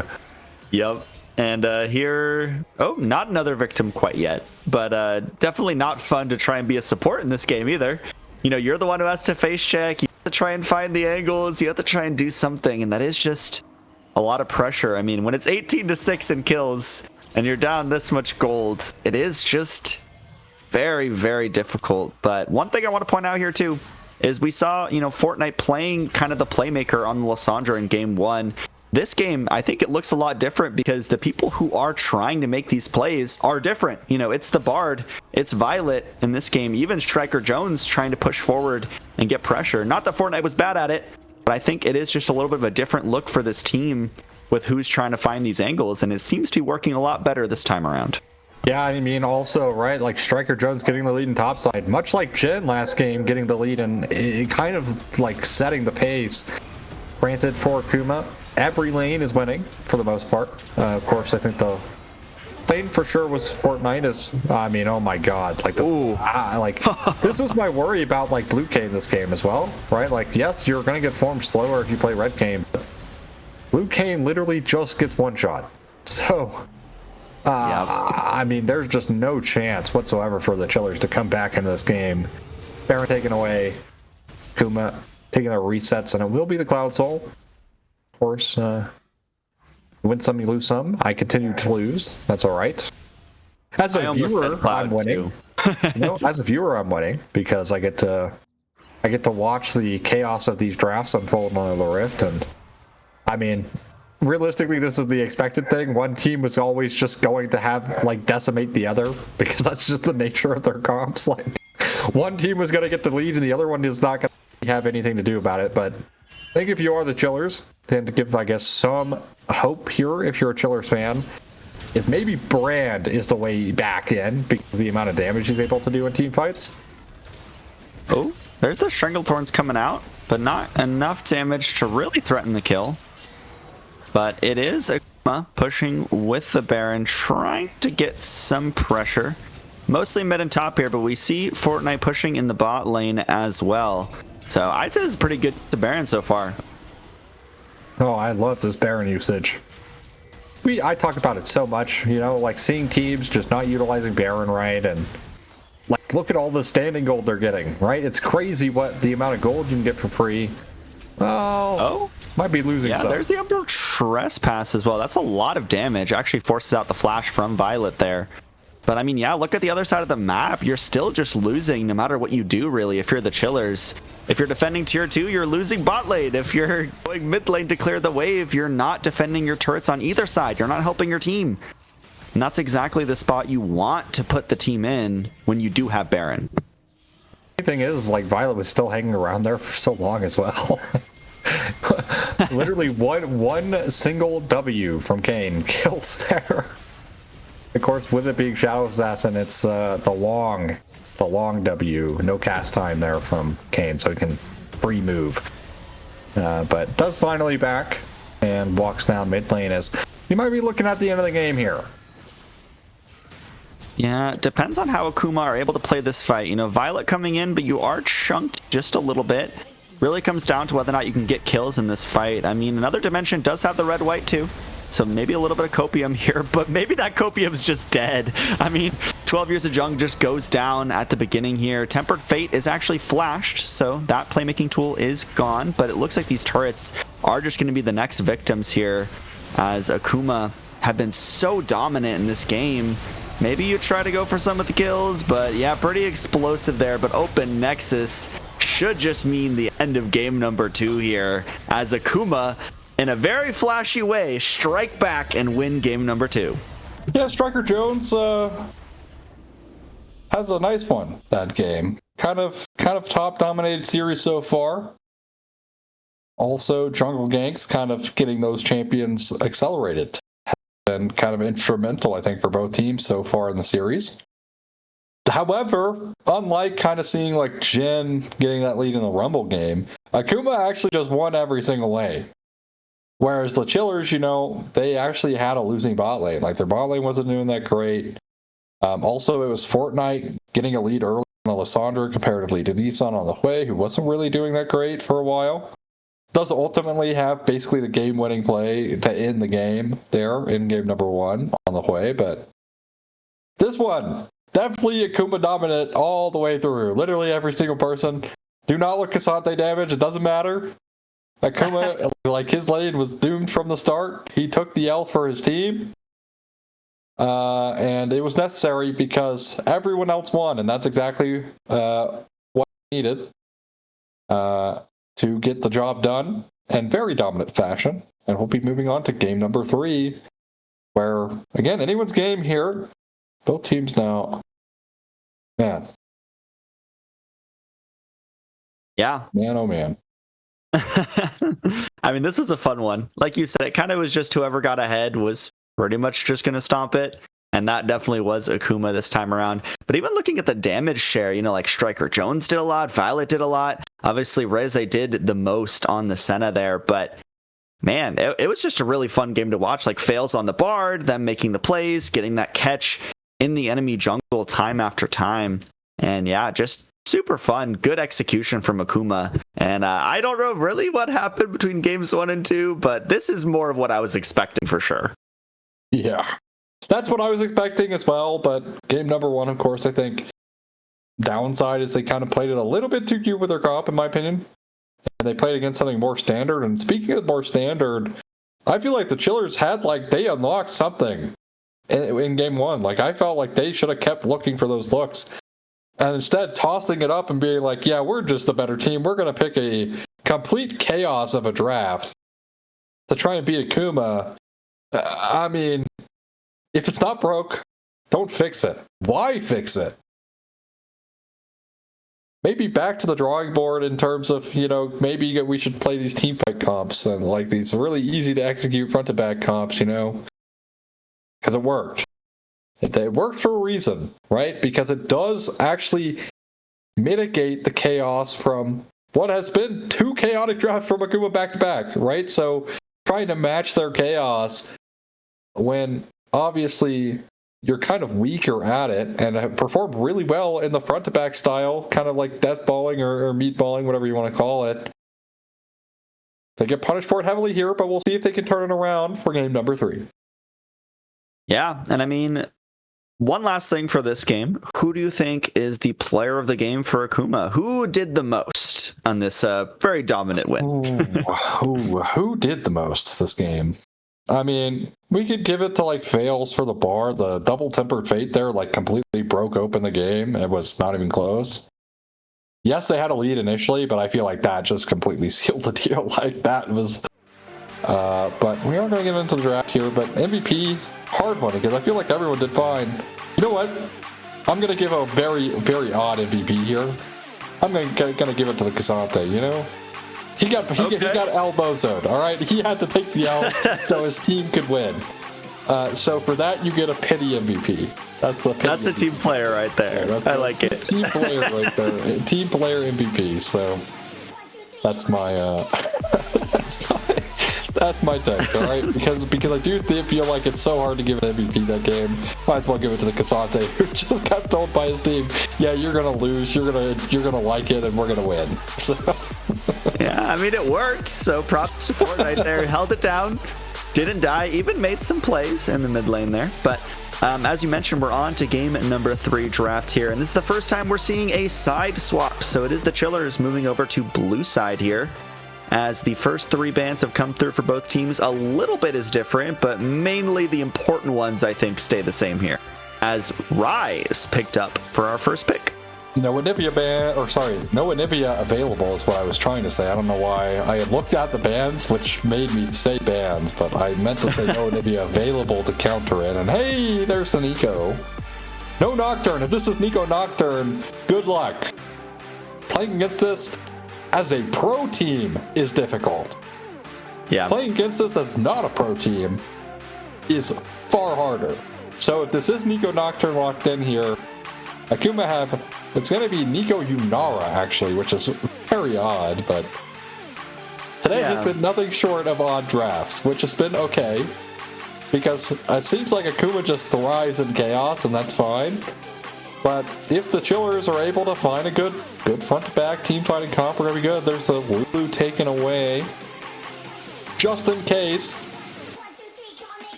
That doesn't seem right. Is this Lulu mid? No, it could be Lulu top, I guess. I'm a little. I'm a little lost here too. I'm a little confused. I'm assuming that was like a misclick, and we're gonna see a different pick coming in. But I don't know. Let's talk about Akuma. We can talk about Akuma at least. I mean, Akuma kind of just playing front to back now. They're just like, yeah, we're gonna team fight now, so might as well. So they're kind of taking the advice that the chillers probably need to take. If this is Lulu Renata, I'm genuinely shocked.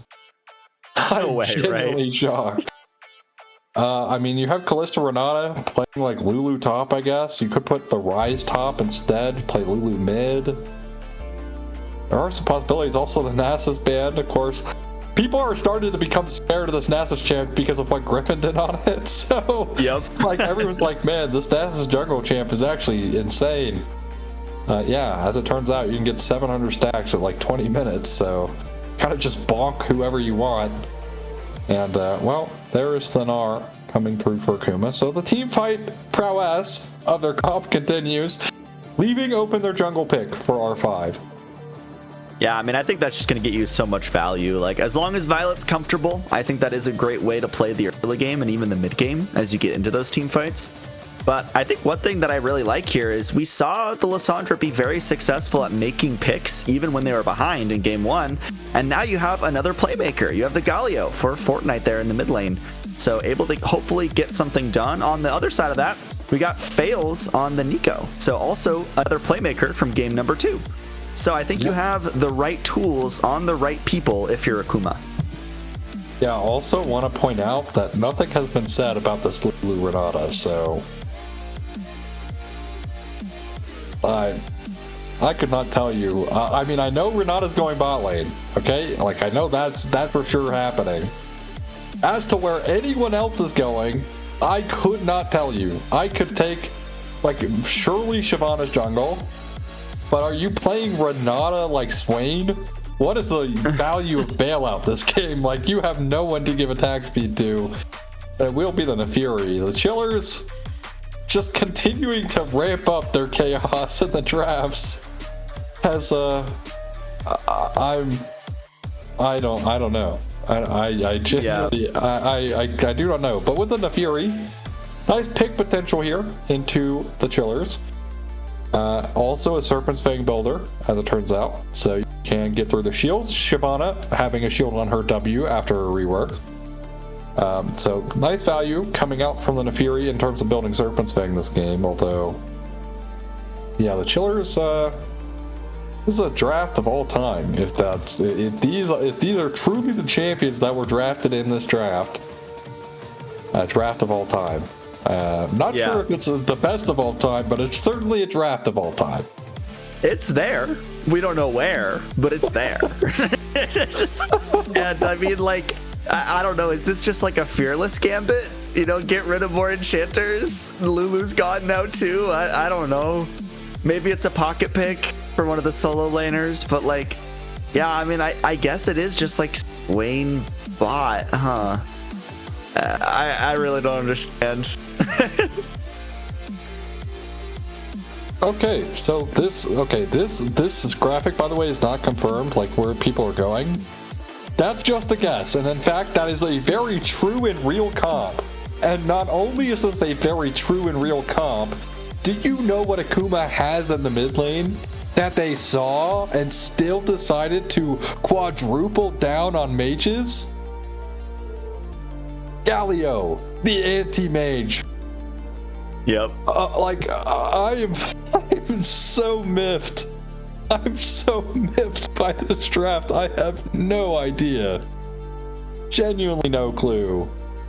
What the idea? Yo, maybe this is like Lulu Renata bot lane and it's like on hit Lulu. Thoughts? Oh God. That would be insane. I don't know, man. I'm trying my best here, but I do know soloing Lulu, in my opinion, has been, I don't want to say slept on, okay, because I don't think it's that good, but I do think it's playable. So we'll see if it is playable. I think the amount of damage from Lulu That'd be quite annoying. So we'll see. Again, this is not confirmed. Don't take this to heart. This is simply just a guess where those champs are going. Let's just talk about Dragon Soul and then go to break because I need I need a breather. Dragon Soul, I don't know. It's got to be Chemtech, right? Like you're playing Lulu, Renata, Swain. Has to be Chemtech Soul. That's my guess. Go next. Okay, yeah. I mean, that makes a lot of sense. I guess I'll go Hextech again. I'll double down. Eventually, it's got to be right. Back to my old strategy, you know. And as you said, I think we'll take a break here. Give our brains a second to wrap around whatever this is. But we'll see you with the confirmed rolls on the Rift.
All right, so I don't even know what to make of this, but we have a Renata in the bot lane, and she has full tempo. So what do you think about that? Renata. Okay, so here's the cool thing about Renata. Her passive self damage. That's pretty cool. That's about it. You can give yourself W. Now, okay. I'm gonna break it down here for you. In the audience, I need you to come a little bit closer. Listen in just a little bit more. If Akuma loses this game, they should have F. That's where I'm at. If they lose this game, they should have F. I have no idea.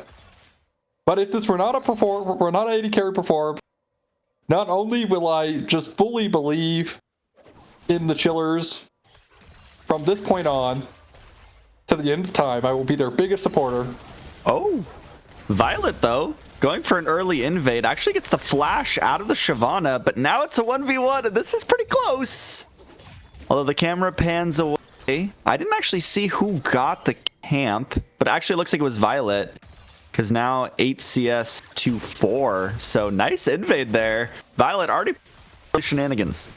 Yeah, and gets out pretty easy, but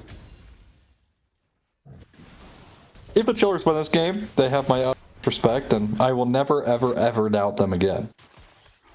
Akuma should probably win this one. Like, I genuinely don't necessarily see a world where they're losing this one, although I guess I've seen crazier things. I really haven't. That's just me coping. I literally have not seen crazier things than on-hit Renata. Or I guess lethal tempo Renata. Might not be on-hit. We'll find out. We'll just find out. Anyways, Boss Kitty, how are you doing today? You know, what's going on in your life today? Well, to answer both questions, I'll stay a little on topic too. For those of you who may know me, this does not come as a surprise, but I've actually played Renata before, as Striker Jones, getting pretty low on the top side. But when I played on-hit Renata, I went lethal tempo, I built all the AD carry items, and I did nothing. I don't know if it was a me problem or a Renata problem, but I dealt no damage, and I was pretty useless. So I don't expect from another dimension, but I think it'd be really fun. I love all things off meta. So if Renata bot lane becomes meta, then we saw it first. That's all I'll say. That's true. That is true. Oh my god, they're winning a trade. This is disgusting. Yeah. As another invade, actually, this time from 12 years a jungle onto Violet, had the level lead on Shyvana, but now outnumbered. First blood goes over to on the Nico. Nice move from the Akuma bot lane. Yeah, great move there. And the unfortunate part here, I think, for that invade is that because of the bot lane trade that actually went in the favor of Renata Lulu, it actually means that Akuma's bot lane can get there much sooner.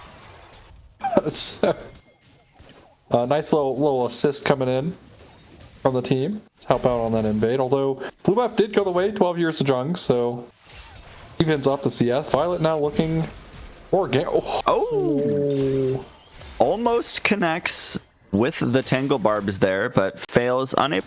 That does force out the flash though from another dimension.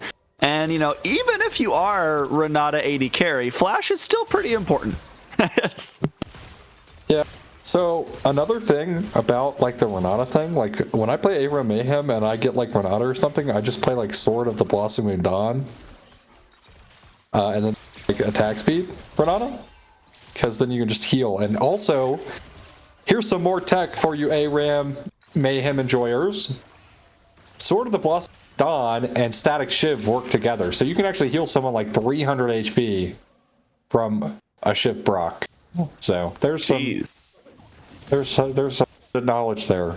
Now, of course, this requires you to build Sword of the Blossoming Dawn and Static Shiv. Static Shiv, definitely not a great item on something like Renata, but it's fun. And that's what Aegis Mayhem is for. It's for having fun and finding some really goofy mechanics and interactions. Some Rifts might not be that, though. I mean, who knows? If Renata wins, then I'd say it might be. It's actually Demonic Ascension coming out here. Fortnite has to flash out. That is the danger of playing against Swain. You know, he is very strong if he can kind of keep you in that range with the never move, with the slows. I wouldn't be surprised to see something like Rylai's coming out too. Just trying to limit the mobility of Akuma. But either way, I really like this Swain champ. I'm glad to see it more. I think it is pretty underrated. Definitely situational, but I think very strong in the right circumstance. I was about to say, if Fortnite buys an amp tome on this buy, there are going to be a lot of words said on cast. None of them very positive. But if we do buy a Null Magic Mantle, we have done it. Because I saw the Dark Sea and I was like, surely we're not playing AP Galio this game. Like, look at their comp. But we aren't. I mean, maybe Renata is the counter to Yunara, because, you know, they used Aphelios, which is usually the go-to into Yunara. It's true. So maybe next in line is Renata ADC. But oh man. Well, enough about that. Let's get objective here, okay? It's actually Renata Lulu having the priority in the lane, although Realm Warp, that's actually barely getting to safety there. Yeah, Jhin saves another dimension, getting pretty low here. There's already the bailout, but unable to get the kill. Flash away from Ray. Means that Nico will pick up the kill credit there. So the bailout already, one less success, but here is the Dragon's Descent right on top of Fail's head. Will get double kill in the bot lane for 12 years of jungle. Yeah, I mean, that's a nice double kill for the Shyvana, who will be their AD threat this game, I think. I don't think it's going to be Renata, but we'll see what this Renata is building. I genuinely couldn't tell you. We're going to find out. We're going to find out together as a team. All right, we're a team here in Aegis. You as the viewers are also on my team, because if I pass out from pure confusion, you'll be there to call the ambulance. All right, that's your job for this game. Will be Fails going for an invade here, although this is a door, and they probably are not going to lose their buff, and will not do so. So they do know where the Shyvana is bot side. Now, I don't know if it's going to be the Kraken Shyvana. I know they tried to push Shyvana away from Kraken, but we'll see if that has happened. If it's going to be more of a Bruiser Shyvana or something. But man, I am in total shock. Also, the Cole actually ahead in Cole stacks comparatively to the Yunara, which is pretty funny. And like, look how far off of the they're like being pushed off by basically Lulu. Like, this is so enjoyable, man. I did not expect this today at all. Like, I mean, this was definitely not a my bingo card. Me neither. Maybe it's just like a different look of, you know, like the Senna Sona lanes or like Sona lanes. You know, you have like your double enchanters. You just kind of sit there. But, you know, we have two enchanters. It's just like, you know, not any of the two that you would expect. Yes. Also, Nico is basically just solo killing them now. Oh, but here's Violet. We are stuck in that demonic ascension. Actually is able to just get out of there. Does waste the ultimate, though, for Nassan, which is very crucial to staying alive on Swain. But will walk away, so nice blow of the ultimate there for Violet. As a little bit of trading in the bot and top side. Actually, ultimate investor Striker Jones. But so far, very different from the first two games. Top lane has been pretty quiet. Well, they're going to try and dive this. I mean, you have W to reset from Violet. Although the wave needs to come in soon. They do see 12 years of Jung as well, bot lane.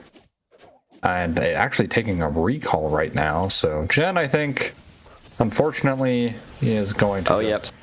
Oh, nice flash, maybe. Actually, yeah, nice flash, but Striker Jones will pick it up. There's the reset of the aggro from Violet as well. And Nice clean dive from Akuma here on the bot side. They might have tried to look for something in return, but I think you have a lot less lane pressure you want when you have a Renata Lulu. Yeah. And now you see Nico looking for an engage pop. Yeah, nice Pop Blossom. There is the hostile takeover, though. Does a lot of work, actually, as Yunara getting pretty low. Bailout isn't even needed. Another dimension taking the kill. Here's the hero's entrance as well. Guys. But you're just dead in the mid lane. The Chillers Please. coming out on top on both there, both mid and bot lane. They win the fights. Guys. Please. Oh, man. That is tragic. Tragic, to say the least, for Akuma. The Shunara, 0-2. Down CS. All right, moment of truth. Farmed. What is going to be the Renata item? 2k gold. Just spent. What's it going to be on? Nashor's Tooth, you're correct. Interesting. So we got some... maybe this is the new Azir. Think about it. Yeah. Maybe this is... might see it teched in, you know? Except you don't get any of the benefit of Azir. You do have a nice team fight ult, I guess. That's nice. You don't have to sacrifice yourself to go for it. Majority of the time is Jen. I mean, the CS or the experience difference here in top lane is not ideal. I won't lie. Striker Jones. I mean, Realm Warp actually just to get out there. This is really tragic, actually. Or Jen in the top. Hey, Drake stacking going the way of the Chillers. Utilizing their winning bot lane. Cannot believe it. It's going to be Triforce, so that's expected. This is more of a standard Shyvana. After they kind of pushed her out of building Kraken, they kind of want her to be a bruiser rather than something similar to like a Viego or I guess a Kindred. But I mean, Akuma are good here. Look, you see the CS lead here for the Shyvana, CS lead for the Renata. I mean, the Galio kind of struggling and trading into the Swain. Definitely not ideal. In 12 years of Jong, well, it's here bot lane to kind of cause more uncomfortability among the Akuma. As Striker Jones jumps forward. Yeah, I mean, has been winning the trades so far in topside. And they're looking for another dive here, this time with 3 members. And this ride should just go down pretty easy here. Fortnite tanking up, but will be more than healthy enough to survive this turret. And yeah, that feels really bad for the Chillers top laner. I mean, I feel like Akuma, at the very least, are... Ooh, okay, just fine. Just fine. Just fine. Also, got to remember the Galio, so... Actually unlikely to super die, but... that being said, the Rise being behind actually hurts the Chillers a lot, right? Like, that is a big part of their damage, especially later team fights. So we will see if it's able to recover. Right now is super far behind though, right? Doesn't even have the Rod of Ages completed at 14 minutes, which is very slow, right? Like you want to see the Rod of Ages come out to tick over as close as possible to 20 minutes in the game, right? That's the ideal.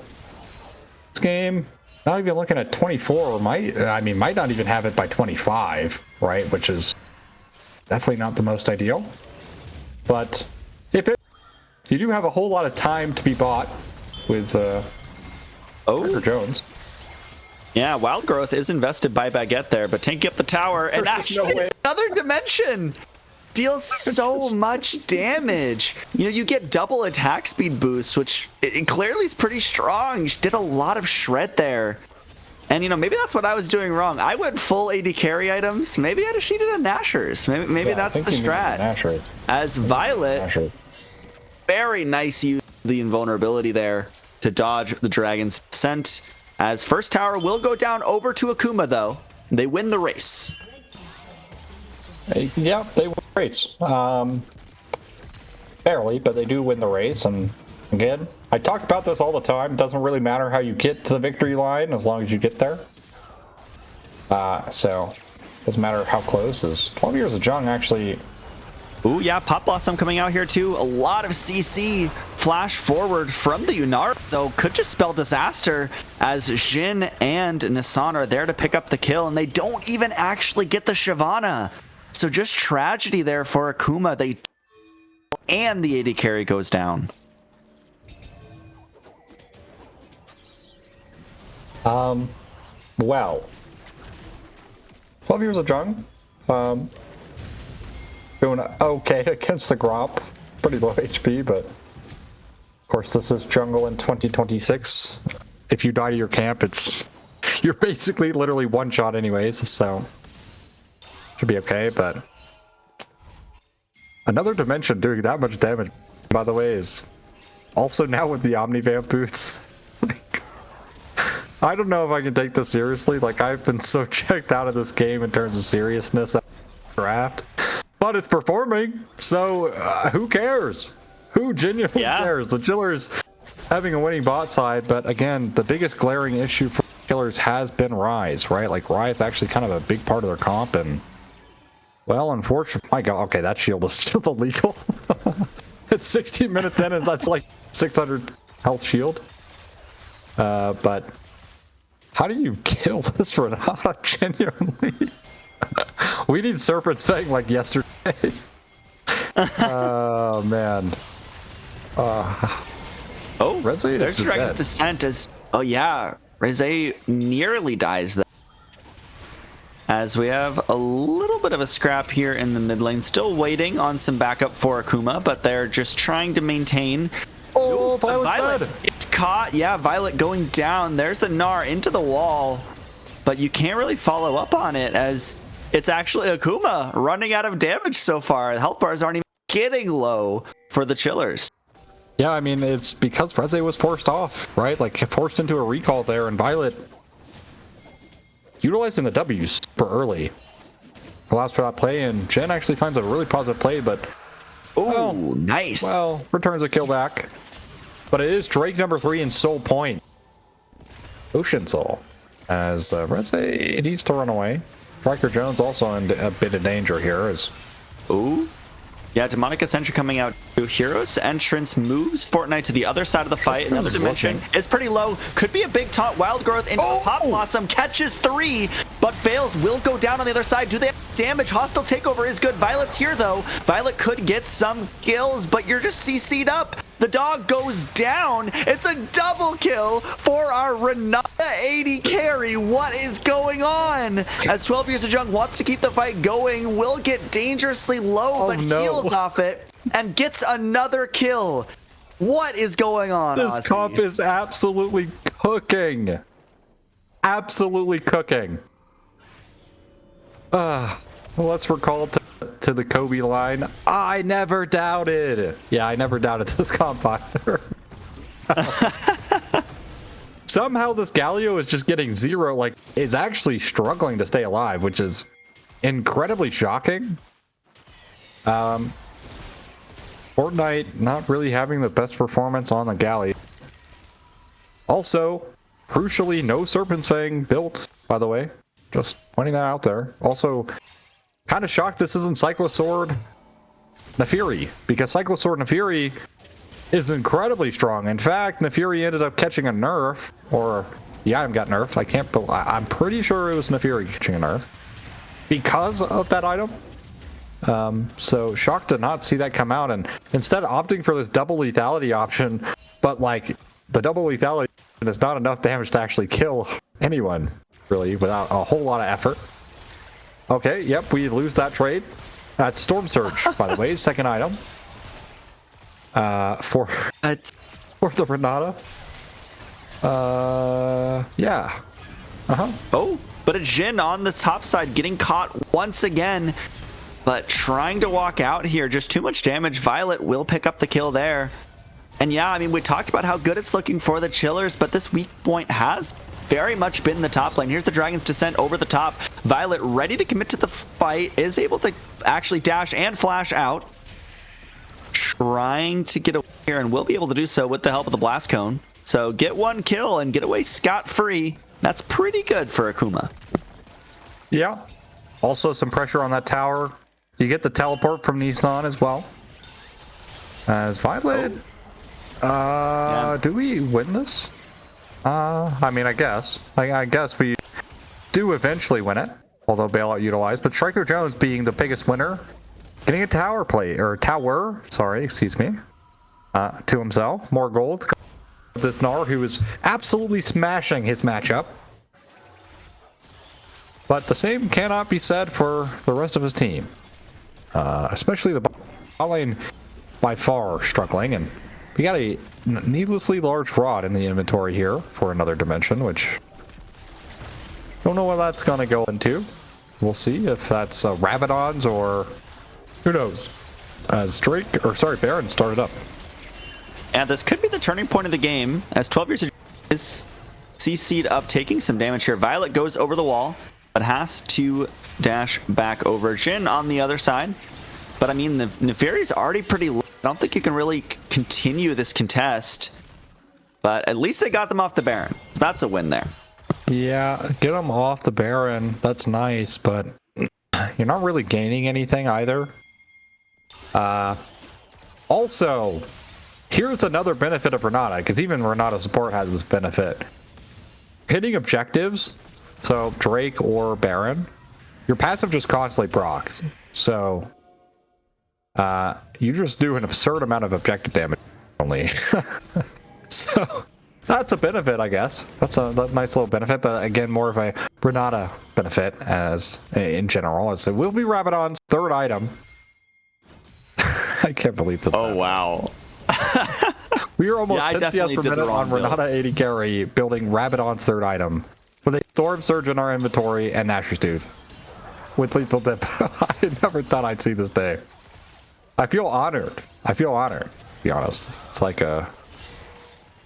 Oh, if Renata 80 carry comes into fruition, you know, again, we've seen it here first. Seeing the power as Sensor as well for the Lulu.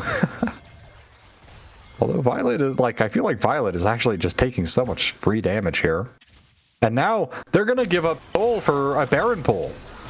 Oh, yeah. I mean, this could be good if you're able to actually claim it and you're able to do something with it, but Soul is the permanent buff, so... Oh, they're just getting off. They're how this contest go. Oh, yeah, they're trying to fight the Baron fight now, but Fortnite unable to get any sort of engage here. Here's hostile takeover, but there's the Gnar into the wall. It's pretty good from Striker. No damage to follow it up means he shot the flash away. Root coming up onto the Gnar. Nassan just taking on the whole team on the other side. Wildgrowth invested. Here's the Realm Warp. They want to continue fighting. Pop Blossom will be pretty good. Fails, goes golden, but will die straight after. And there it is on the other side. Striker Jones going down as well. Akuma are just picked apart and taken down one by one. Violet on the wrong side of the map. Can't even do anything. No one to help. Just trying to get over. There's the Rylai slow coming in handy as the Baron started up here, still on a little bit of a chase. Violet might be able to get out here, but either way, you lose the Baron. I mean, losing the Baron, I'm like convinced they're losing the game. They go for this like Baron flip, but they don't even commit.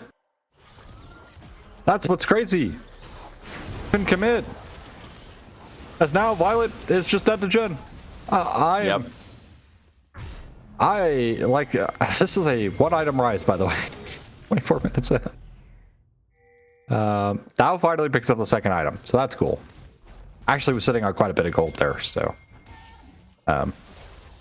regardless, they go for this Baron flip as Akuma, right? And then they just get off of it, try and play a team fight, and then they don't team fight, they just try to run away and die?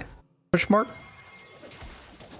There's been a whole lot of confusion, I think, in this game. Striker Jones. Yeah, doing keeps some damage walking here. Forward. Does force out the ultimate from Nassan if they're able to walk away, but actually they just want to fully commit for the play as Pop Blossom comes out too. If you get a lot of burst damage, it could be good. There's a shutdown over to your Nara, which is very nice. 12 years of jungle though is very strong, but yeah. Oh, there's the Dragon's Descent. Does the kill, but should go down here to Striker Jones. but look at the rest of the map. You're losing your towers, you lost your jungle, you lost your AD carry. You get 2 kills, but at what cost? I mean, hey, that's not... Could have been worse. They could have just lost the game right there. That could have happened. True.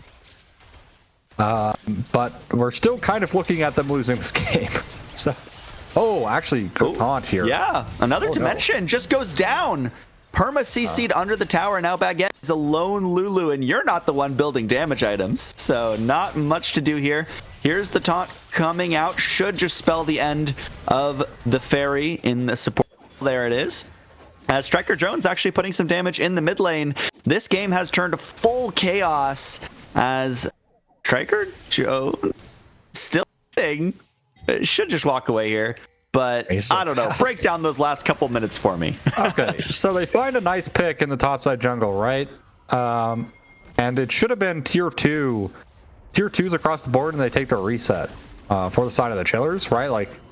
But instead, Renata Lulu think they are much stronger together than they actually are, and get significantly punished for overstaying in topside. Because while yes, they've been performing insanely well in fights, the downside is when they are alone, they are still 2 support champions. Well, your Renata has built damage, but against something like the Galio, you're not really going to do a whole lot of damage. Not quickly, anyway. And they do get punished, but at the very least, it's still Soul. They still have Soul. They're still finding pretty decent wins here. They got quite a bit of gold, right? They're up 3k gold.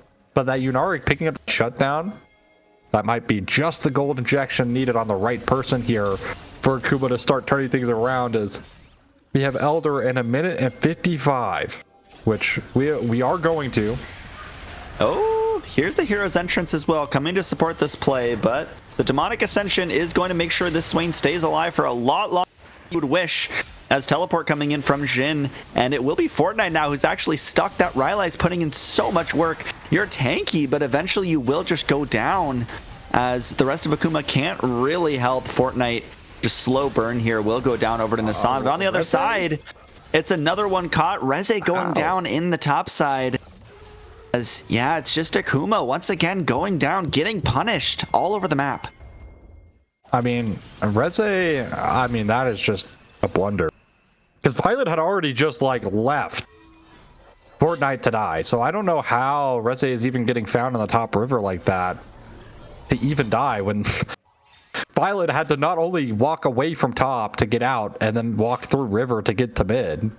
I'm baffled how that was even found, but the chillers, let's give credit where credit is due. Despite the weirdness, despite their mistakes, they're still in a very good position. Up now 4k gold. The Shyvana jungle actually 7-2 and 4. So that's been a pretty big member. And hey, Jhin has stabilized on the rise. Level 18 now. Has 3 items. Roa, of course, already stacked up at 25 minutes. So everything is going right. Although another dimension taking a bit of damage, and still, by the way, there's no Serpent Fang. Yeah, interesting adaptations we've seen. You know, a lot of times when you see a weird pick, it's like, well, just play the normal game, play the normal way, and you'll punish it. But it seems like that hasn't really been working, as the Elder Dragon is up now. Striker Jones splitting on the top side, but just lost that Mega Gnar. The game is over if we give this. I'm convinced. Yeah, you can't really get in is the difficult part. Look at how much damage Nada deals. Violet's just gone. Fortnite has to retreat. Another dimension speeding forward as they both flash to catch the Gali as well. They get Elder, they get the jungle, they get the mid laner, they get everything. As the chillers are just running over this game. This should be the end. No way. Oh my god, there's just no shot. Oh, Reze. Oh, has to ult. I mean, the game's over. They cannot defend against this Elder. Violet's up in 8 seconds, but Fails is basically have to ship himself to death here to try and stall, and then, even then, they still have Elder. You have no Transcendent State here. for the Yunara.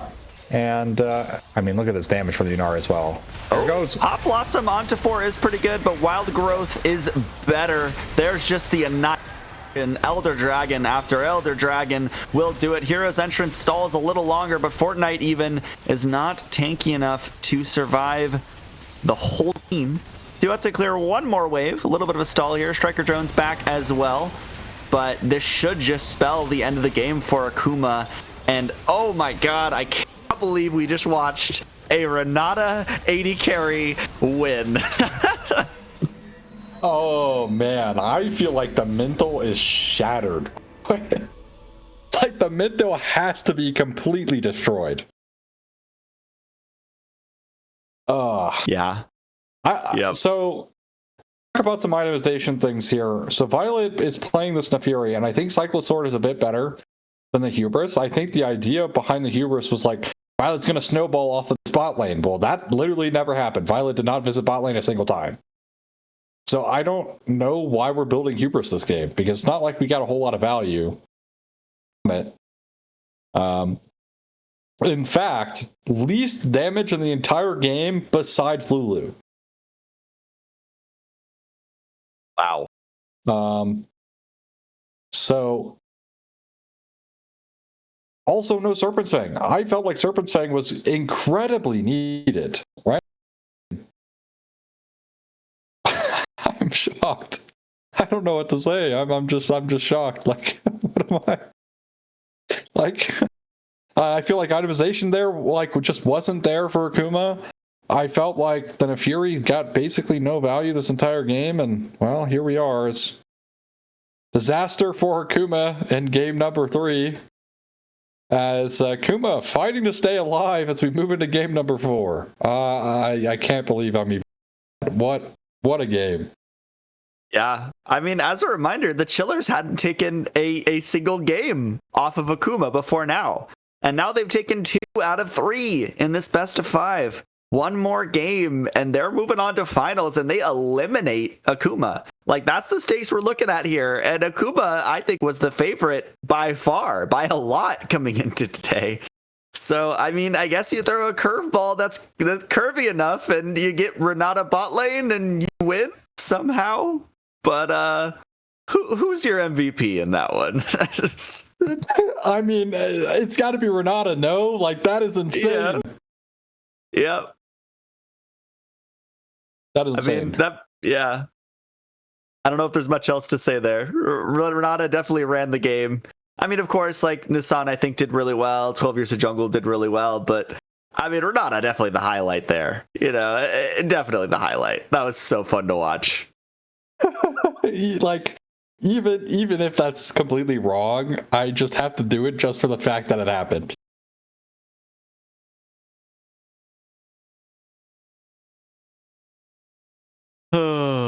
I don't even know. I don't even know what to say about that one. How does Akuma bounce back, I guess, after that? Well, I think we should actually just go take a little break and bounce back ourselves before we get into the draft. Why not? I'm sure it'll be a short one. Emotionally recover. Yeah, emotionally recover. All right, we'll be right back. Don't go anywhere.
Right, well, we're to the point of the series where this is now do or die.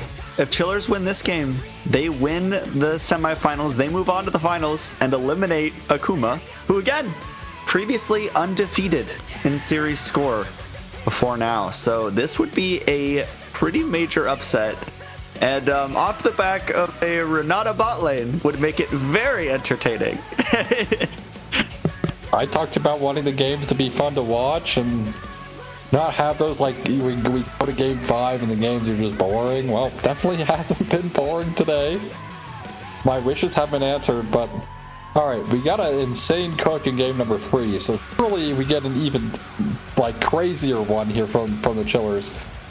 And I do have to point out, right, because of how fast they slammed their picks, it definitely looked practice. Like they have just been scrimming with that, I guess, against. Might be Yunara, like they might have been like this specifically for Yunara, or I don't know what this process of like we're going to play Renata 80 carry is, like what is the signifier, like oh this is a good game for it, but it won, so props. And like I said, I'll never doubt the Chillers, so I'm not doubting the Chillers now. They're just winning this game. I don't even need to see draft, like they're just winning this game. You know, I think Akuma, they have a lot of soul searching to do. Like that last game was Striker Jones got to lead in top, but again, it's kind of like the whole rest of the map is burning down.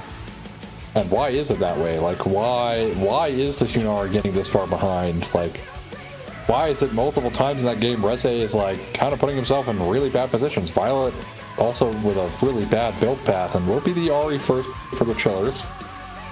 Some potential pick comp coming out, already kind of being fleshed out here by the Chillers with just one pick, so we'll see if that's what happens, or they're just using Ahri as kind of a nice little mid-game bridge, or just for the added, you know, chaos in the back line, sorry. And so we'll see what happens. But Akuma, man, we got to respond with something, and the response is going to be Varus. So, yeah.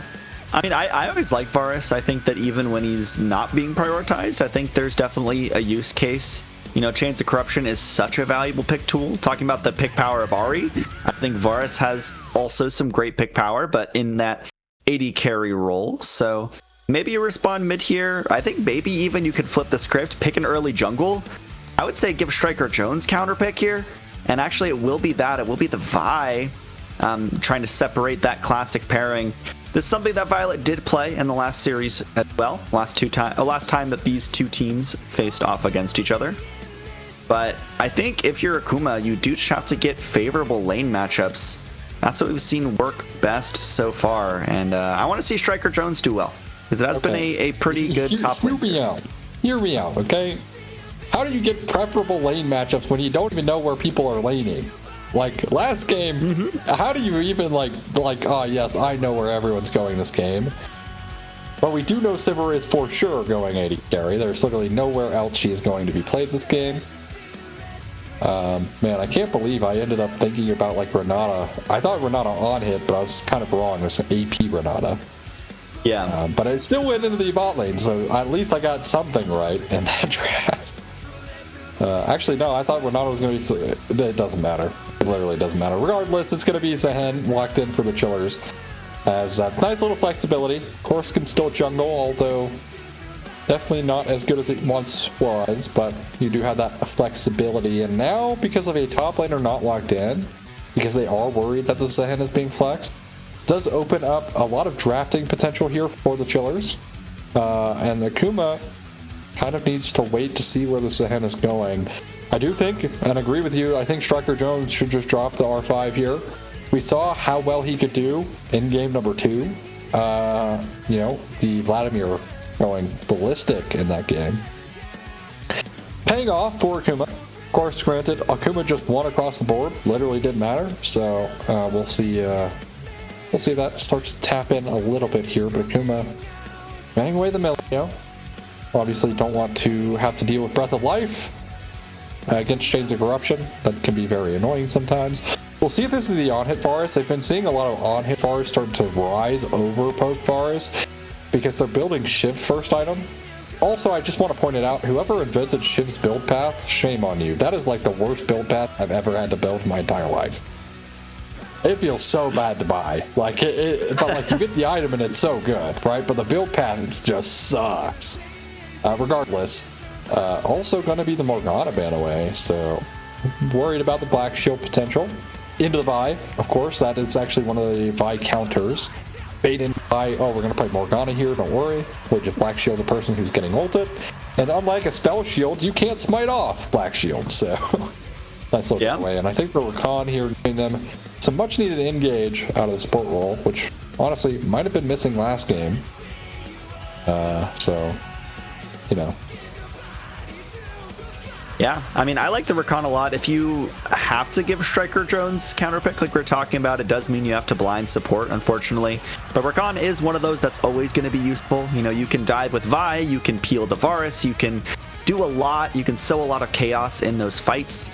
And it is always going to be good. And it will be the Shen. I imagine this could be the Shen jungle counterpick that we've been seeing lately. So it could be that Zehen in the top lane.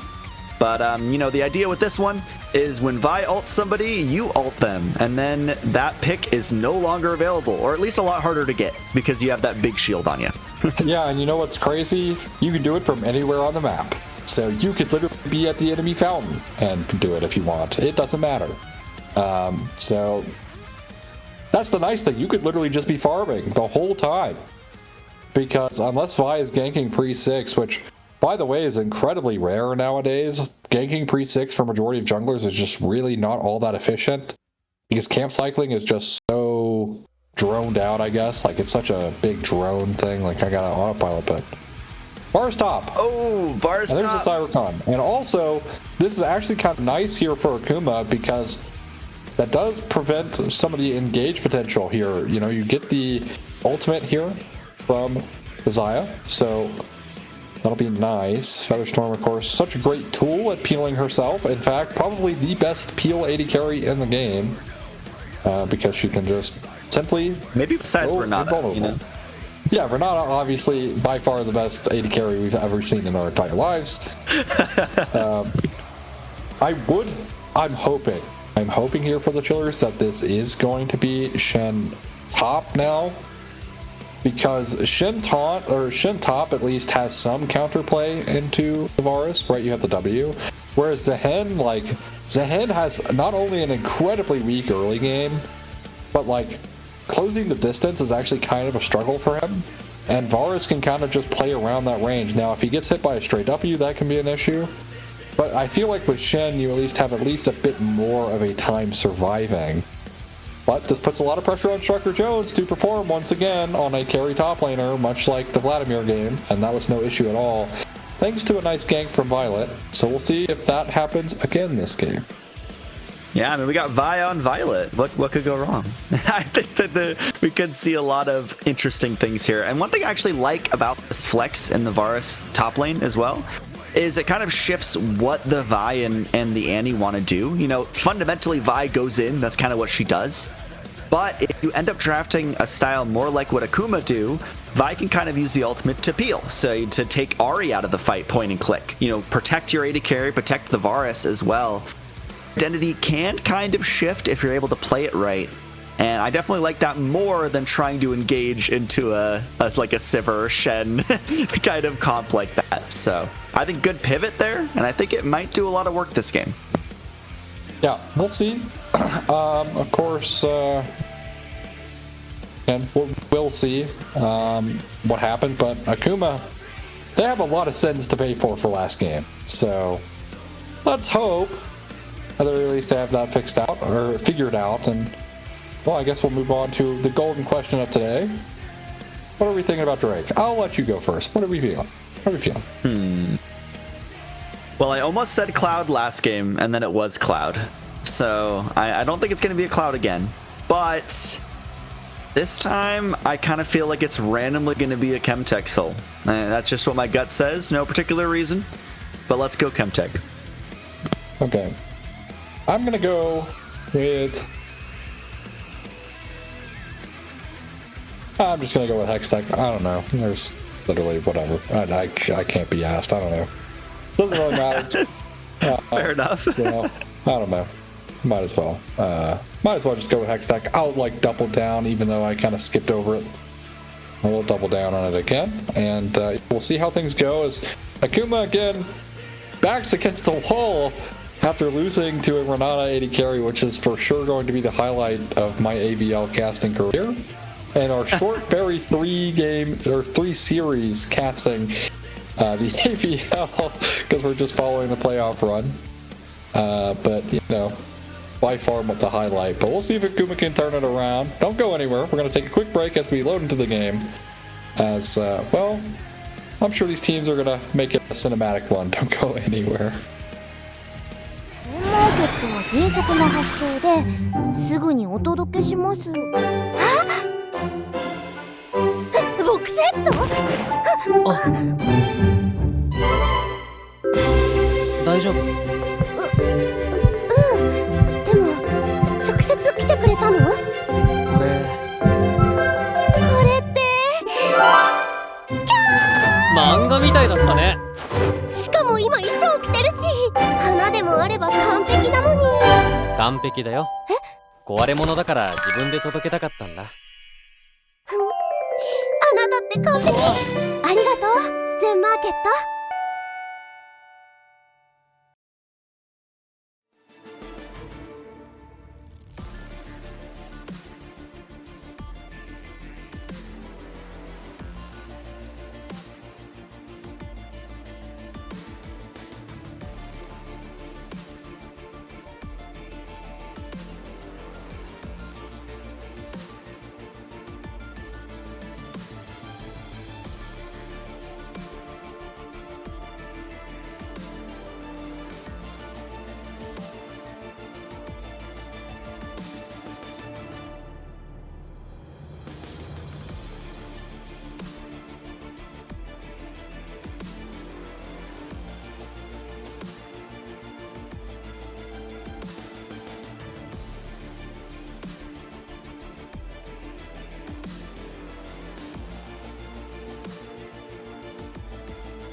All right. Die for Akuma, and it looks like you were correct. It is Shen in the top lane, so probably a little bit of a good adaptation there for the Chillers. But what do you make game number 4? Quite early game. But like on the real, should actually be that way. If anything, that's going to be spicy. It's going to be top lane. Because a mistake from either player could actually just be in the lane. So I think bot lane should be pressured by Xayah Rakan. Of course, having one of the best level 1s in the entire game does help them, of course. And unfortunately for Sivir, she does not have a very good level 1. Especially because it's Q start, because you have to be scared of Xayah Rakan level 1. Although it's not W start here to try and actually trade. So HP states here for the bot lane should be A-okay. Double Q start from both of the bot laners here. On the side of Akuma, which makes sense, right? Like if we're start Q, Xayah should start Q. Starting W is much worse. Outside of like actual champion 1v1. So, or 2v2 I suppose, because it's bot lane. And level 2 coming early and quickly for Akuma's bot lane, as they, of course, have the priority, and Jhin gets a nice taunt. Yeah, actually invest the exhaust there, but cleanse used from Striker Jones. Probably good to have cleanse. You know, if you're an AD carry, you always love that summoner spell, even if you... It will prove very useful. As actually Flash pull here onto Fortnite. Flash Charm, the charm still lands! First blood over Nassan. An amazing gank in the mid lane for the Chillers. I was like so convinced that was going to be a nothing burger or just Fortnite flashing out, right? Like that's it. That's a kill. Also Nissan, max range flash charm. Or I guess charm flashing there. And then also weaving in that last extra attack to guarantee the death of Fortnite. Really well played. And Akuma find themselves behind early. Going over 3 minutes. So good gank, and that was not on my bingo card. Same thing as the Renata bot lane, I suppose. My bingo card has been pretty wrong. I won't lie. I need a new one. I'm requesting a new one. Mine is broken. And yeah, I mean, another interesting thing here, you're talking about the top lane matchup a little bit, but it looks like Jhin actually took the unsealed spellbook, which I don't know if that's pretty standard or not, but I do really like that, actually. Have access to more summoner spells. I think with the exhaust, it is pretty crucial that you do have access to other things. And, you know, I always love to just see people use this rune, because it's popular with supports, hence why Fails is running it this game. But beyond that, I don't see it very often, so it is pretty cool to see Jhin pick it up here. So the big right is you also get access to teleport as Shen, which is nice, right? You don't have to run. You don't have to run teleport. As Violet is going in for a gank, and in fact, we'll lose the trade. Although Jhin uses his dash forward, and well, loses the trade overall because unfortunately Striker Jones is playing Varus top. So definitely does a bit more damage. Although another dimension is losing out on these trades. This is expected, of course, in this bot. Should not be winning. Xayah Rakan's strength just literally gets stronger. So from level 1, of course, popping off around level 3. Saw that with level 4 trade there. It's a nice charm from Nissan in the mid lane, but yeah, I mean, kind of not a good start, especially because you have such like winning lanes, bot and top. Having your mid laner fall to a gank there, giving the Ahri a lead, definitely not ideal. Although another dimension, pretty low here. Does need to respect the damage. Is even if they go for some kind of like trade, or you know, let's say they find some tower damage, the health bars here are just so low, and unfortunately you're here another dimension forced to back. Buys the Cole, plus a longsword and a dagger. Actually walks back to buy the dagger, and is actually going to lose a lot of CS, and Fails will miss the W there. So no potential dive / extra damage. Dashes to safety with the battle dance. And will be bot lane recalls coming in from the Xayah Rakan. And the unfortunate fact for the Chillers is their bot lane is going to be bleeding here for a while. So Drake should be going the way towards Akuma for some time. Yeah, as actually Violet already on that first dragon, and I mean, oh, you just look at the item difference here. BF sword versus just the starter item plus longsword dagger is for this bot lane disparity here. But yeah, you know, just soloing the dragon makes sense with the priority in the bot side. Mid lane's not exactly going to have the best, but definitely enough to secure that early objective. So good for Akuma.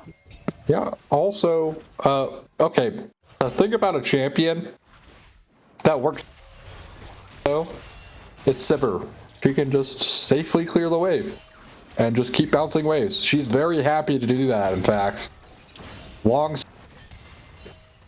Sivir gets 300 CS and your Nexus explodes, you know? That exists for a reason, so... Fighting the CS, and yes, she might be at a deficit now, but should be able to gain it much easier later. As he actually popped for some additional speed there. Oh, the crashdown is pretty good here, but look at another dimension just getting shredded.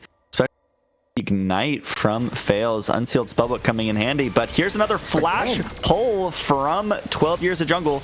Rachet trying to get out. Nice room, but there's the ultimate from Shin as well. But auto attacks the tower. Isn't actually hitting the Xayah for part of that, but it ends up just being a trade of the top laner for the AD carry. Oh, that's... He misses the taunt flash as well.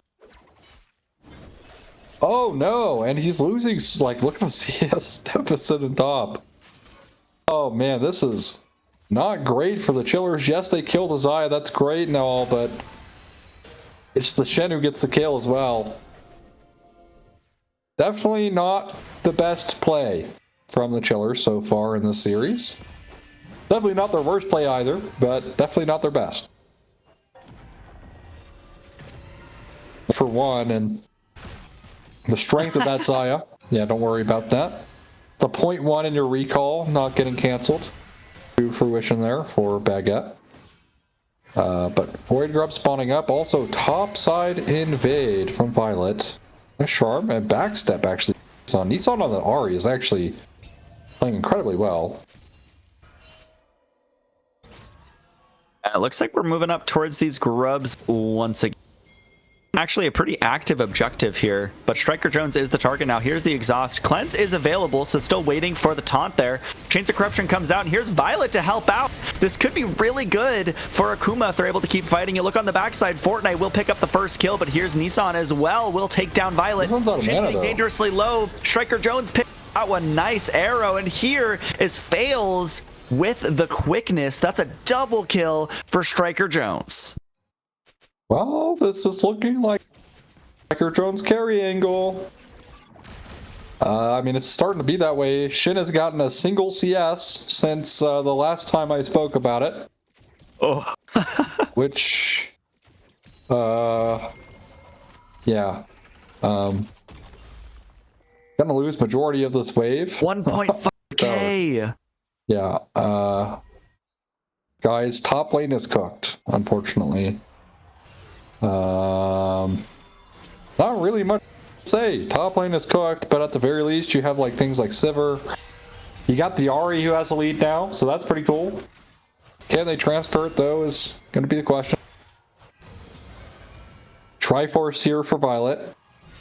In the works. Much faster. Oh, 12 years. Used. Violet is knocked up, but the charm doesn't connect. But nice for 12 years of jungle. And that will be Nissan taking down another one. Has almost all the kills on the team right now. 3-0 on the Ahri. And if there's any chance that the Chillers still have here, it's definitely with the mid laner. That's right, like, because the big thing is, for instance, let's say Ahri is dead, or Ahri, right? Well, all of that gold lead on this Ahri is not actually doing anything with it. So spreading some of this gold out would be a little bit better. Also, the lead here for Striker Jones. Yeah, I don't know about this one, Chief. I don't know about this one. But regardless, so yes, I think giving the gold is smart, but giving all of your gold over to the Ahri might come back to bite them in a future fight where Ahri might not be present. Yeah, and I mean, yeah, Jin just has such a hard time here now. Basically stuck under tower, but 12 Years of Jungle is coming up towards the top side, so could try to look at Striker Jones once again here. But, I mean, either way, in the meantime, if we look at what Striker Jones is building, it's kind of interesting. I don't know what this might amount to, but this AP or a Squishy Varus so far, this is very much Bruiser. Hexblade, that makes a lot of sense. Yeah, as the Ignite comes out, here's the Chains of Corruption. Actually goes wide. 1v2 is not exactly where you want to be. Oh, the damage is so good, though. Resurrection coming out for 12 Years of Jungle. Jin has to flash. No flash on. So here's the Grim Deliverance. It was a lot closer than it should have been, but actually, in the bot side, a fight as well. Striker Jones should finally go here. Shutdown, but here Cease and Desist will take down Jin in response. On the bot side, a little bit of trade of abilities there. Actually, the dive trying to come out under the tower here. Fortnite is here as well, setting that one up so nicely, and it will be both bot laners. Maybe I spoke too soon. There it is. Baguette actually able to get away as Nissan now here with the Spirit Rush. Right, though, Flash Timbers on top of the Ahri's head could get the shutdown. That could be really, really good. No more dashes left. The Flash is the last resort for Nissan. Get away for now. Well. That play in top took so long it allowed Violet to get there and find the kill onto Jen. That is... Oh, man. Alcove Gaming. That extra health actually helping out for Striker Jones. And yeah, will be the Hex Plate. So, nice survivability. Also reduces his ultimate CD, which is going to be nice. Chains of Corruption, actually a pretty nice trade slash poke tool slash pick tool slash peel tool. Got a lot of things it's capable of. But, you know, I do want to point it out that maybe if that one kill, by the way, came through, 12 Years of Jungle would have actually had. And Chains of Corruption, Striker Jones does so much damage, but not quite enough there to actually get the kill. But Violet coming on the side should just seal the fate of this Shen. And I'm getting some flashbacks to the Rise game here, as tries to taunt forward, but will just go down. Shen can't really do much in this up. And yeah, it just feels so rough for the top laner of the Chillers. Yeah, getting some flashbacks of the Rise game, except he's not on Rise. So, like, can't just AFK farm the wave and catch back up eventually. Striker Jones just continue to press his advantage and does mean a Drake for our friends. And hey, I'm right. So, dub, I'll take the dub. Any dub I can. Hey, nice. Any dub I can. I'll always start off pretty weak and kind of sneak my Drake predictions in at the end usually. You know, I'm a scaler, all right. I'm like Smolder. I gotta get my before my predictions are right. But yeah, as you can see in bot lane, much more equalized, even though they did just get dove not that long ago. Much more equal. So Sivir just chilling, and now 12 Years of Jungle in trouble. Yeah, Cease and Desist come here too. Here's Jin to try and help out. Grim Deliverance will take Zehen under the tower, but there's the Chains of Corruption. Fortnite picks up the kill. Has been very good on this Annie too. Will be the double for the mid laner, as in the bot side though, here's a dive onto another dimension. Just no hope there, as Baguette left and has been punished, and now Baguette might go down too. Violet trying to get onto Nissan. Ahri getting dangerously low, but looks like everyone will walk away with blinking health bars. I don't know. Okay, here's my mind, right? If I am the Chillers this game, I'm going to press tab. I'm going to realize my top laner is already getting Flame Horizon. Is it worth trying to play topside this game anymore? The answer is likely no. Now, if I press tab and I look at the rest of my team, who is capable of carrying this game? The Sivir. Why are we just leaving Sivir to just get dove over and over? Like, surely we on the Sivir. Like, the Varus is always going to have this lead, right? Like, the lead is not going anywhere. It's in fact, it's just going to get worse. The Shen is not going to get, like, the Shen is simply utility this game. Oh, Violet getting chunked pretty early in the fight. Should go down here, actually. 212 years of jung. The chains goes wide too. This could be a pretty good fight here, as actually flash from the Xayah, but you still go down. Fortnite gets 1 kill on the back end as 12 years of jungle. This could be a little bit far, but actually will be falls going down once again. Grim Deliverance going forward. This just keeps going, and it keeps going well. That was just insane how they got those picks back to back. But here's the charm on to Fortnite. 12 years of jungle is here to claim another one. Triple kill on the Zehen. What just happened? Yeah, my bad. I was wrong. You should actually leave your 80 carry to die, because it'll be bait. Because Fortnite solo kill while 12 years of jungle completely pops off. But Baguette, my friend, you are but a piece of bread against someone with huge fists. So you're just gonna be picked up here, unfortunately. But unfortunately, I guess for the Chillers is once again this poor Sivir kind of left to her own devices. Just gets solo killed by Annie at the very back end of the team fight. But 12 years of Jung. You know, I talked about, you know, this Ahri needs to not be the only one with. Well, a triple kill for the Zehen should be quite a bit of gold here for him, probably. You can actually see that. Quite a bit of gold. 1,800. Nothing big. We will continue ignoring the top gap that's happening. We will not mention it on broadcast. That is not 3,100 gold. In the way top lane doesn't matter anyways, you know? Yeah. Plus Shin's just press ult anyways, alright? But the 2k lead here on Xayah, I think, is making the difference, right? Another dimension should start to come into his own, or should have started coming into his own in this game. Jen, brother. Here's Tibbers on the top side. Jhin just getting punished once again. Should just go down here. Might take a second, but and I mean, one thing I will point out here is after that play with the triple kill, actually, yeah, no time to talk about that. Baguette is alive. Celestial opposition is OP. Never mind. Well, what I was gonna say was the gold lead was cut about in half there. It was about 6k, went down to about 3k for that. But Violet again doesn't want to give me any time to talk. Gets the knockup. Actually, sees the assist. Grim Deliverance though. Violet will just go down. You know, here's weakness, but there's not really any follow-up here. You don't have Striker Jones, you don't have Fortnite to make the plays, and just a bit of a weird move with the Herald there. I mean, I got scared, right? Like, oh no, the enemy team's collapsing on me, and then utilizes it to drive away, and then doesn't actually drive away, bonks it into the wall, and spits out an even worse position, by the way. So some shenanigans happening in this game.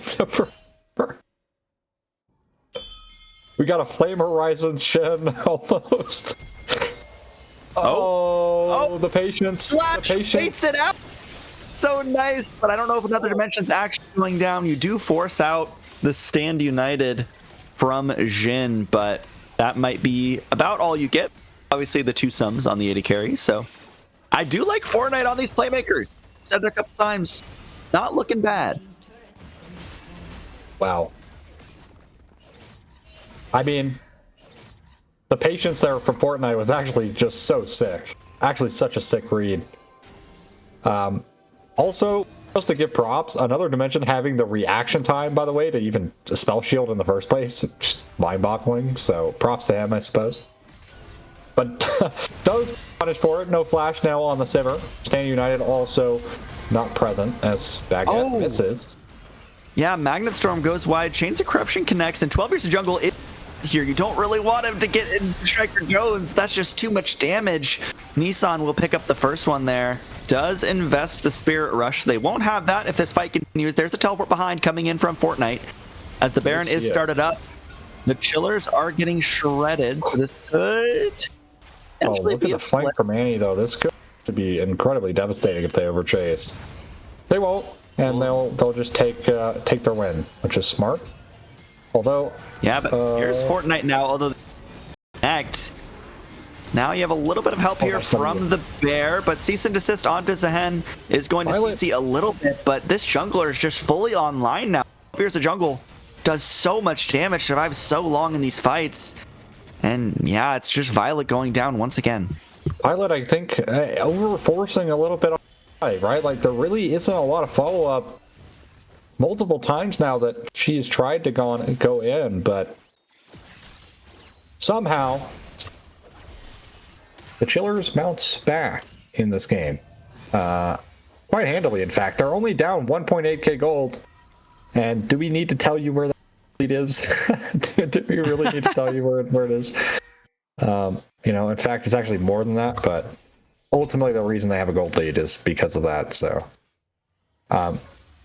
again, really good bounce back from the Chillers, constantly catching out some over-aggression. But, yeah, overall, props to the Chillers as another dimension gets super chunked. Oh, yeah, it does get super chunked. The quickness actually does connect too, but no follow-up there. As here's Violet coming on the other side, but fails, getting incredibly low. Chance of Corruption actually does land. Another dimension goes down first. Jhin should be the next victim. That's 2 Akuma, and they're looking at the Baron. Oh man, I glazed them and I caster cursed them instantly. Why? Why does this happen to me? Another getting caught by the Chains of Corruption there, just tragic. And yes, should just be Baron. Fails is the only one who was low from that play, even has the honey fruit to heal back up. And I mean, they don't really have a way. Grim Deliverance is available here, and the turn is going to be on. Oh, cease and desist. Yeah, trying to get some CC. Baguette does a lot of disruption, but will just go down to Jones. Nissan has to flash out there. It does suck. They got the Baron so low and didn't actually get to take it. So now they're starting all over again. But now will they have enough time? I don't know if 12 Years of Jung actually has his passive up, but if he did, I feel like sending the Grim Deliverance there on the engage. That was a 4-man in. And the Corruption goes wide. Yeah, but the Baron should just go down here. They actually do claim it, but now can you get out? Striker Jones goes over the wall. It is to follow. 12 Years of Jung picks that one up. Oh, but Sean was insane! Over the wall. Insane work there. As Fortnite will take that one. We'll take another one. And actually, I thought they were just going to get wiped there, but it's Akuma who have the advantage there. They get 4 members of the Chillers, and this Zaya is off. Yeah, Fortnite as well. I mean, it's just Ari dashing in. Melee range of Fortnite there. It's the Sivir continuously lacking in the damage department, constantly dying early. Getting chunked out before fights start. Down so much gold now. A 3k gold lead for the Zaya. As their soul point Drake will unfortunately be taken 5 minutes, or I guess another 10 minutes. Bled off as I mean, maybe they are going to contest this. Maybe they're confident enough. Stand United is on cooldown though. I feel like giving is the right answer, and I think they agree with me. So they are just going to give this, but Soul not really going to be a factor in this game. Baguette does need to be a little careful here, as potential to get caught as war is being placed in the bot side jungle. 12 Years of Jung there on the control ward. Baguette does again need to be careful. Fortnite waiting in the wings. Leave the stun available. So, you know, potential pick in the future. Although patience for the Chillers as they aren't getting picked yet. Not baited to go in a little bit jungle, which to be honest is expected. But with how chaotic this series has been, you never really know. You never really know. Yeah, I mean. That's the funny part is, you know, the Chillers were winning. They were pulling it back until that Baron play. You know, Akuma, we're doing really good. Baron play. Like, it seems to just flop back and forth depending on who's able to find the play. And right now it's Violet isolated Look at Fortnite against the team. Yeah, but Fortnite is getting close, and that's really the threat. Chains of Corruption onto Jhin should just be the first pick target here. Will go down to Striker Jones, but here's the rest of the fight. As Grim Deliverance gets a ton of value. Watch the Zehen flashing forward, should get a second one here. Another Dimension actually fails as well. Violet getting forward with the flash is able to claim that next kill, resurrecting for the Zehen as Rachet now getting solo, but will get the kill. Striker Jones is charmed. Is the burst enough? As actually Nissan will get over the wall, and man, that was a close fight. Yes, very close fight, and I think realistically what they should have done is they should have tried to play for this Varus. Right, the Varus is going to have so much more damage against the Zehen than the Xayah does. Unfortunately, though, they don't, and they both get to walk out. Again, because the Sivir is so far behind, because the Shin is so far behind, these fights are as close as they are, right? Because in reality, if they're even far closer to even, we might be looking at the Chillers just running through this game, not even close. But the heroes, Nissan and 12 Years of Jung on this, on the Ahri Zehen, right, are keeping them in the game. Of course, Sivir, again, I did talk about it. She is able to kind of just eat waves, although not even waves, as she's down 60 CS right now. But realistically here, for the Chillers, it's all on the back of this Ahri Zehen. If they die, if they don't find like the team fight impact, I mean, the Chillers will just probably lose the game. It's a very real thing. Also, the passive revive burned off of 12 Years of Jung on the fight, so will not have it. Or this Baron. Could mean everything for the Chillers, as they really wanted that win. It was so close, right? Just so close. Just a little bit more damage. And that could have been their way back into the game after, it's been kind of a throw game, basically. Both teams kind of throwing back and forth to one another. Although but definitely more of a culprit of that, considering how much in the lead they are, right? Considering you look at their top lane gap, they look at the 80 carry gap. The fact is even this close is kind of, not making me very confident for Akuma, because they keep kind of getting bailed out just barely. Very minor micro errors from the Chillers, and again, that's essentially just luck, right? So that continues to be in their favor, or if the Chillers are able to bounce back, as the Sivir is working on her third item, bless her heart. Items. Escape. Violet trying to clear some wards here, will be able to get out, but I think it is really just a battle at this point of who gets picked first. Is it the Chains of Corruption? Is it Zehen getting another pull? Is it the Ahri Charm? Like, who's getting caught just really decides the fight. I mean, these fights have been so close that any amount of advantage you can get should just spell it for either team. And it's close because it's now still a 6,000 gold lead for Akuma here. But now with both objectives spawning, this next fight is going to be pivotal. Okay, we're good. I was a little worried they might oversend it there again. Violet with that tendency to kind of oversend, that's been going on. But both Baron and Soul Point here. And in fact, the fact that this rotate up towards this Baron actually has Soul Point not being pulled up at all, but mid lane priority here. And they might just say, we don't care, we're just going to take your tier 1, as there's no response from the Chillers. And it's a free tier 1 or tier 3 and potentially an inhib, as they are finding themselves on the wrong side of the map of this play. Yeah, I mean, the danger here is now you can get flanked. Rel is behind you, but Violet the threats away for now. And yeah, you might have just gotten an inhibitor for free there. I don't think there's any way to engage onto it. Now you can move towards the dragon, but the Baron still is. So we're kind of back to this mid lane dance. I mean, the thing is now that you don't have an inhib, it's super minion spawning, right? So I don't know if they can actually force. Oh, the charm. Yeah, the charm into the Magnet Storm is pretty good, but fails, does not go down. Neither does Striker Joan. Rachet with the first kill, and it's 12 Years Young. Watch. Should just go down here, and here it is. This should be the end of the game. Nissan, the last one to go down. Double kill for Violet, triple kill for Rachet, and now scraped their way to a game number 5. Well done. It was not clean, and it was close. There were multiple moments in this game. Thrown it, but they hold on. Striker Jones on the Varus. Also, Rachet and Fails having a phenomenal punishing another dimension.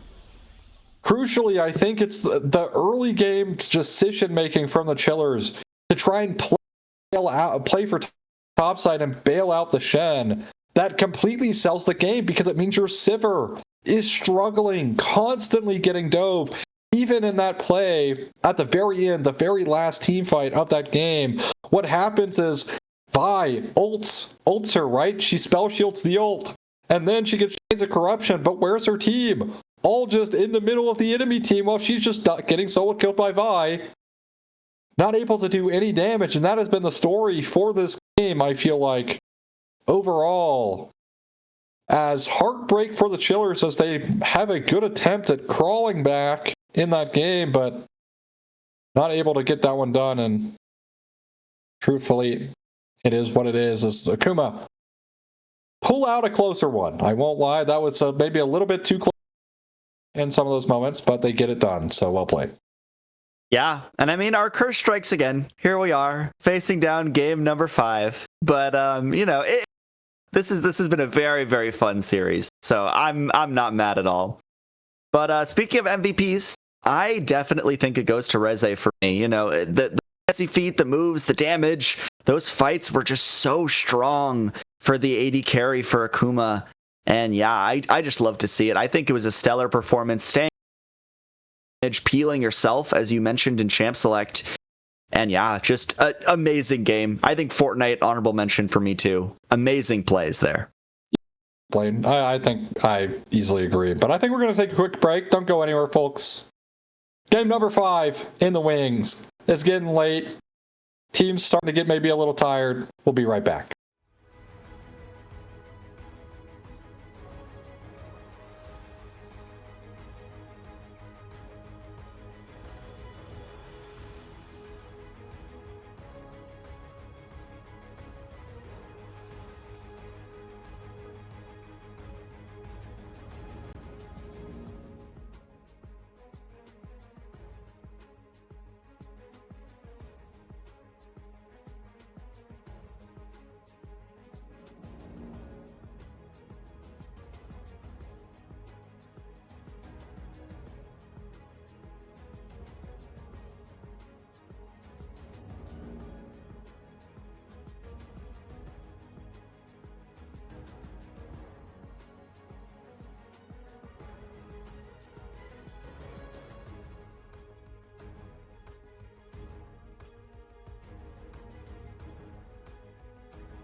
All right, officially the last game of the series.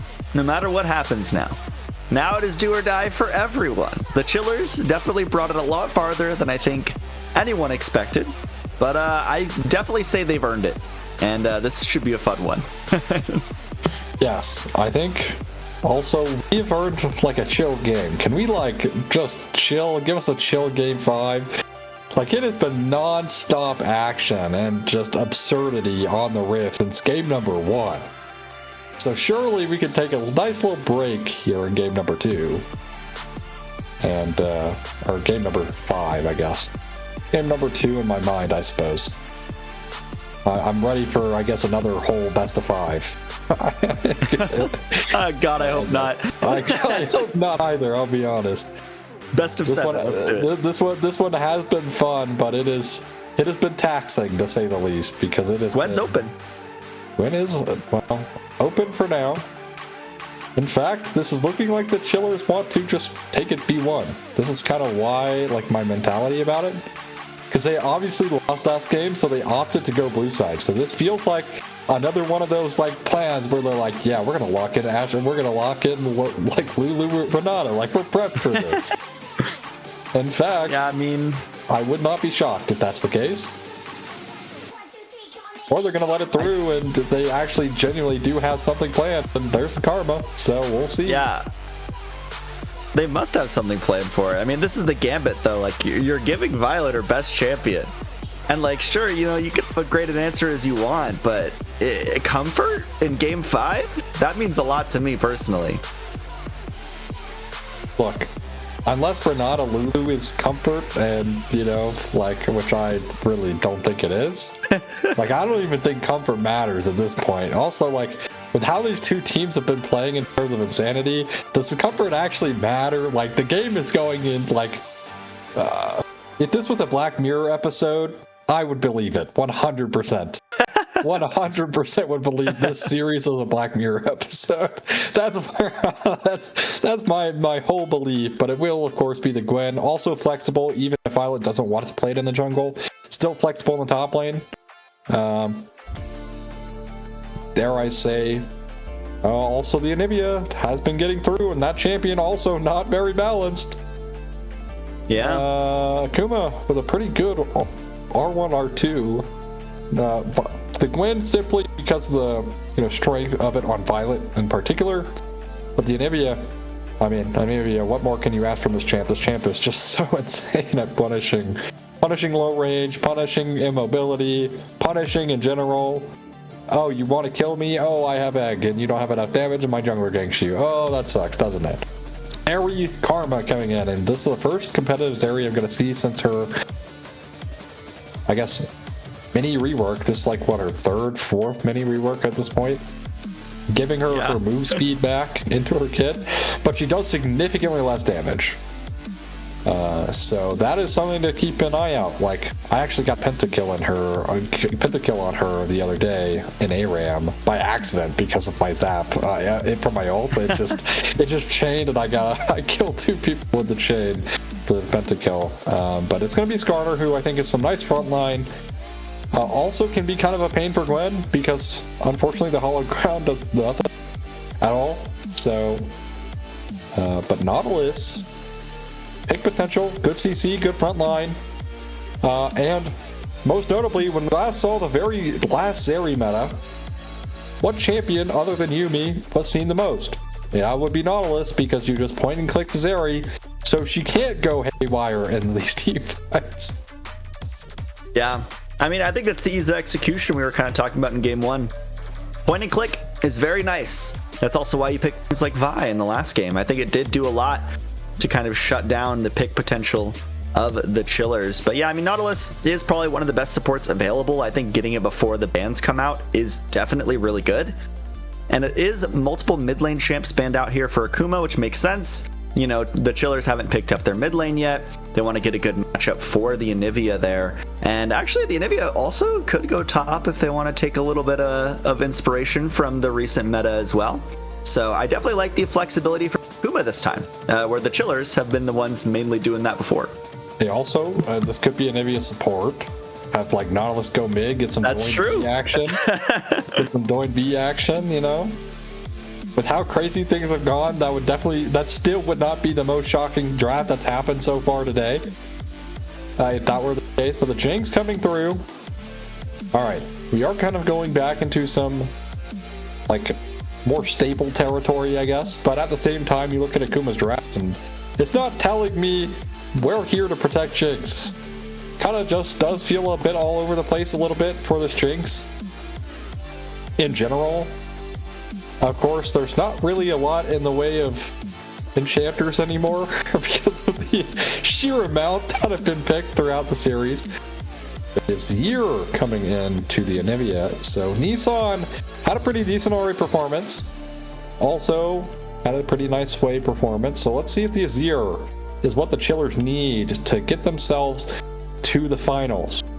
As it would be very hard fought today. Oh man, and it's going to beat the Gragas as well, so neutralizing in the top lane. Not really sure for what they're going to play, but I think Jen got super exposed on the Shen. Yes, he's in a losing matchup, but getting Flame Horizon at minute 15, is that really like that? Like, it's not that rough of a matchup.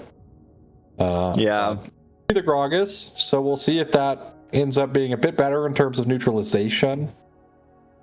Although I think Jen has been struggling a lot today. That's been kind of a weak point for the Chillers overall. I think it should be pretty easy to agree upon.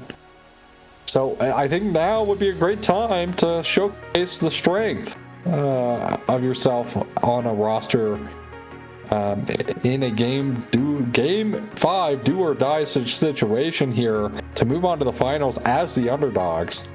And it's going to be the Mundo. As well, Azir and Zeri can both get through the Mundo pretty quickly, so yeah. This one is a little shocking. Yeah, I don't know. I don't think you have a lot of good options left there. I mean, I'm kind of shocked that Scion's been left open for like this whole series too, because it is another one of those kind of unkillable tanks. But like you said, Azir and Zeri can both get through Mundo, so definitely not as much value as you could have. I was kind of hoping they would pick something to just protect the Jinx, like you were mentioning. I don't know if there's much in the way of top lane that can do that. It could have just been Scion. I mean, Scion does it well enough. Might as well. Yeah, Scion would do better than Mundo. But I mean, once you pick Gragas for the Chillers, it's kind of hard to like pick into that. You can't really beat Gragas in lane, and to be honest, like you kind of need to, because the other two carries in the Chillers are going to be very strong. Zeri and Azir do a lot of damage, so you are going to kind of count on Striker Jones here, but you know, we'll have to see. Definitely a different strategy for both teams here.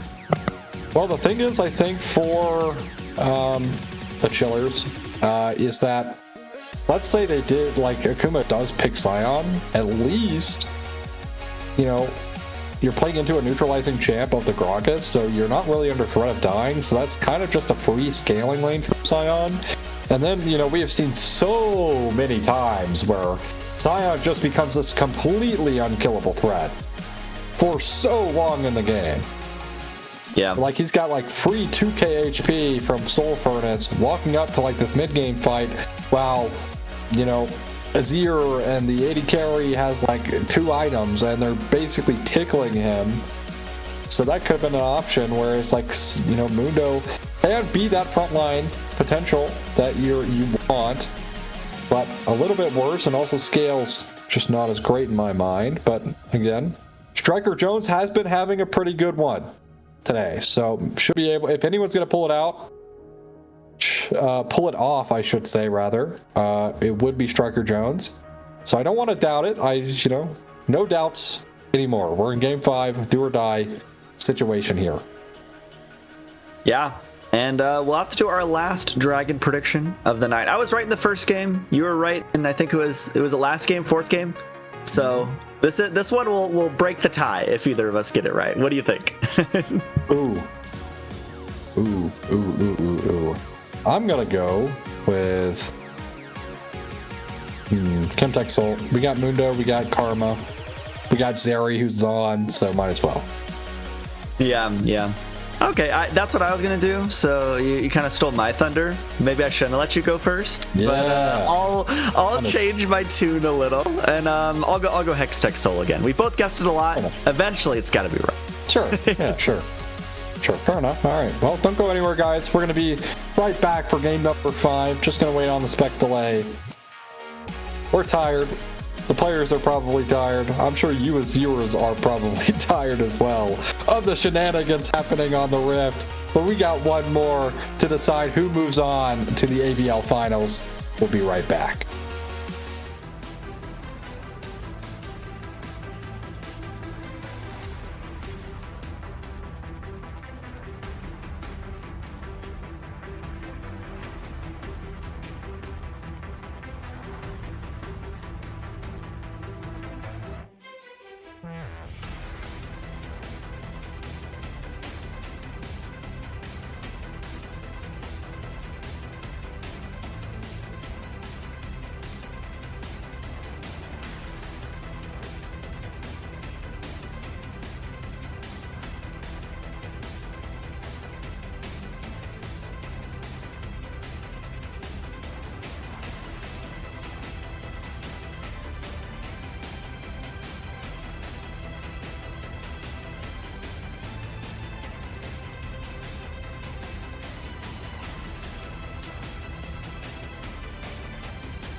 All right, game 5. Here we are. How you feeling, Aussie? Well, I'd say I'm feeling quite all right. Except, unfortunately, I don't know if these teams are feeling quite all right. I'd imagine the stress is at this point for both. As again, I think specifically because I feel like the stress realistically is actually on the chillers. So usually I kind of favor the stress being on the team who's higher seeded because the expectation is that they're supposed to win. But it definitely has started to appear that Akuma kind of just doesn't really care all that much about the stress. They lose to Renata, and just move on about their day and bring us to game number 5, winning last game. Also, I have a gripe about the Zeri skin. There's just something odd about it. It's just something, it just doesn't fit right. Now, I don't know. It just doesn't really sit right with me. Yeah, I mean, fair enough. And, I don't know too much about Zeri, but I'll trust you, you being the AD carry main and all. I'm just a support main. I actually haven't seen Zeri since the changes. So what exactly did they do? All right, well, they moved a lot of her power back into the 2-speed part of her kit, right? So, and they tried to remove her, all-in potential, specifically around her, level 6 all-in, because sure you're very well aware, Zeri would hit level 6. As soon as she hit level 6, she eased forward, ults, and you're basically dead or forced to flash. Right? That is now gone. She significantly less burst damage. This was Striker Jones, please. Oh. Flash is traded there. Yeah, but does get out. Nice. Tough. Does have the sustain advantage, actually.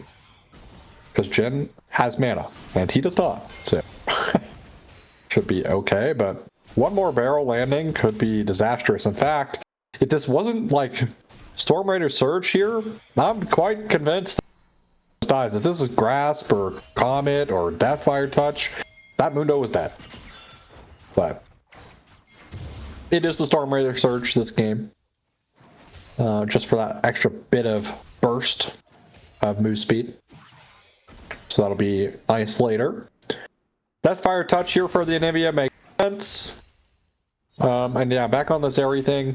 She just doesn't do as much burst damage around her ult. But the move speed definitely is noticeable. Used to be Sibo. Oh, and they increased her range. So that's pretty cool. Okay. Yeah, she did get a nice little range buff as compensation. They felt too low range, which honestly I kind of agree. I feel like that was kind of the biggest reason why she wasn't seen in the meta. As getting early. Yeah, 12 years of young, the root actually going down. It gets dangerously low, but won't go down here. And I think this kind of alludes to the most important part for Akuma this game. If Jinx dies, I think that it is very hard for them to continue playing team fights. But Rachet did have a great game on Xayah in game number 4, so maybe we'll get a little more magic. Maybe the positioning will be good, and we'll see another pop-off game. But I think that is the real danger for Akuma here. Well, I mean, thankfully, I think for Akuma, they don't necessarily need the Jinx all that much. Because they have Gwen, right? They have Anivia. Both champions do an absurd amount of damage on their own. So, die. They at least have 2 other options in terms of dealing damage. That's true. Another dimension does go forward here, and as you can tell, you can actually noticeably tell the length Zeri Q has gone up because of her attack range increase. So that's nice. Again, nice to see the... they're at least looking, right? I think, right, trying to restore some of the, champion fantasy is decent. As long as it's not, harming the health of the game, which I fully believe it's not going to. In fact, I think they get back more into this identity of, champion uniqueness and playing towards champion strengths and what they're to do. We get back to a world where counter picks actually matter in the game. Striker Jones, of course. Yeah, and actually Baguette finding Violet on the bot side.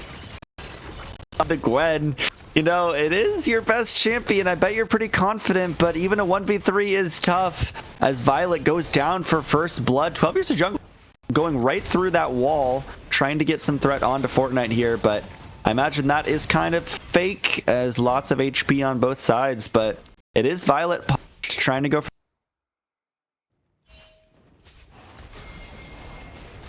that invade. Lots of punishment happening on Violet this game, or in the series.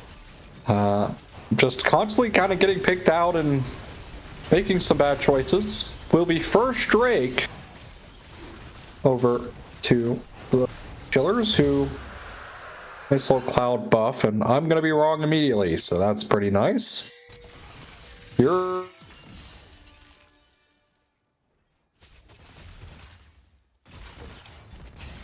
in the running. Could be Hectic. We'll see. Could be Hectic. Yeah, womp womp. I hate being wrong.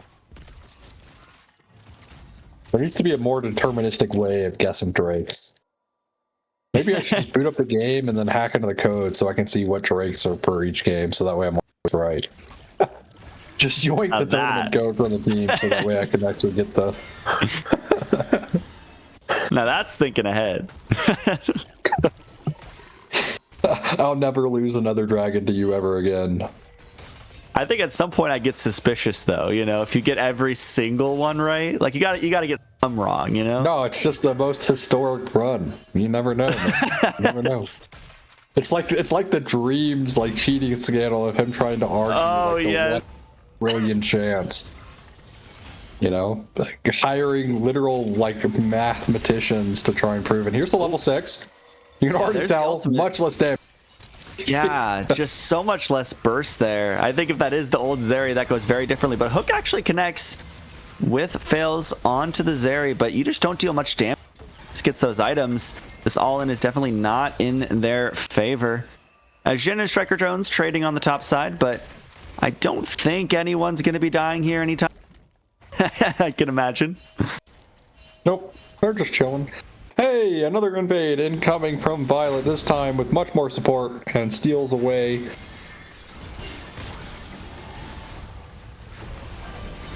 Impale, Violet is stunned. Violet's immune, but not immune to death, as they're going down once again. Super Mega Death Rocket came in on the side there, but not much to do. And once again, even on her signature pick, it is Violet who's being punished. Yeah. That's twice now the hubris of an invade has come back to bite Violet. And unfortunately here for Akuma find themselves down in the early game. Like I do kind of feel like Violet is treating this a little bit too much solo queue. Just trying to go for those invades like, oh, you know, they're not going to rotate or find this endgame. See, I would agree, right, if it hadn't already happened multiple times in the series. Like, we're not even talking like a one-off or like this has been a constant thing that's been happening to Violet, is Violet constantly punished for these invades, and much to the detriment of Akuma, because it is leading into them having a much worse early game. And of course, early games have not really told the whole story for these teams. True.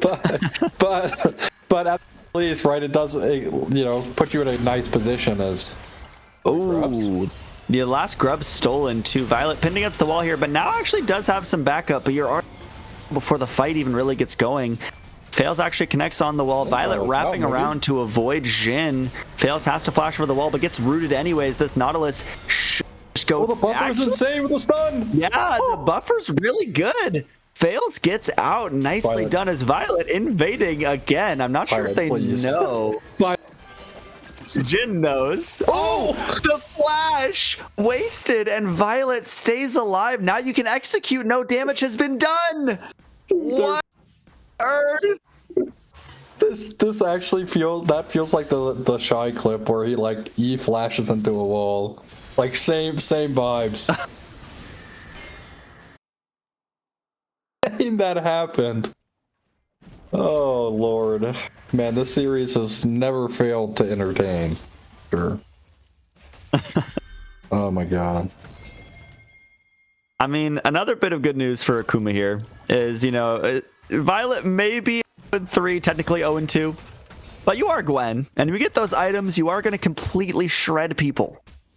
So, you know, a couple invades didn't work out, but I think you can kind of shrug it off. As long as you're getting your farm, as long as you're getting your levels, you still will be a threat.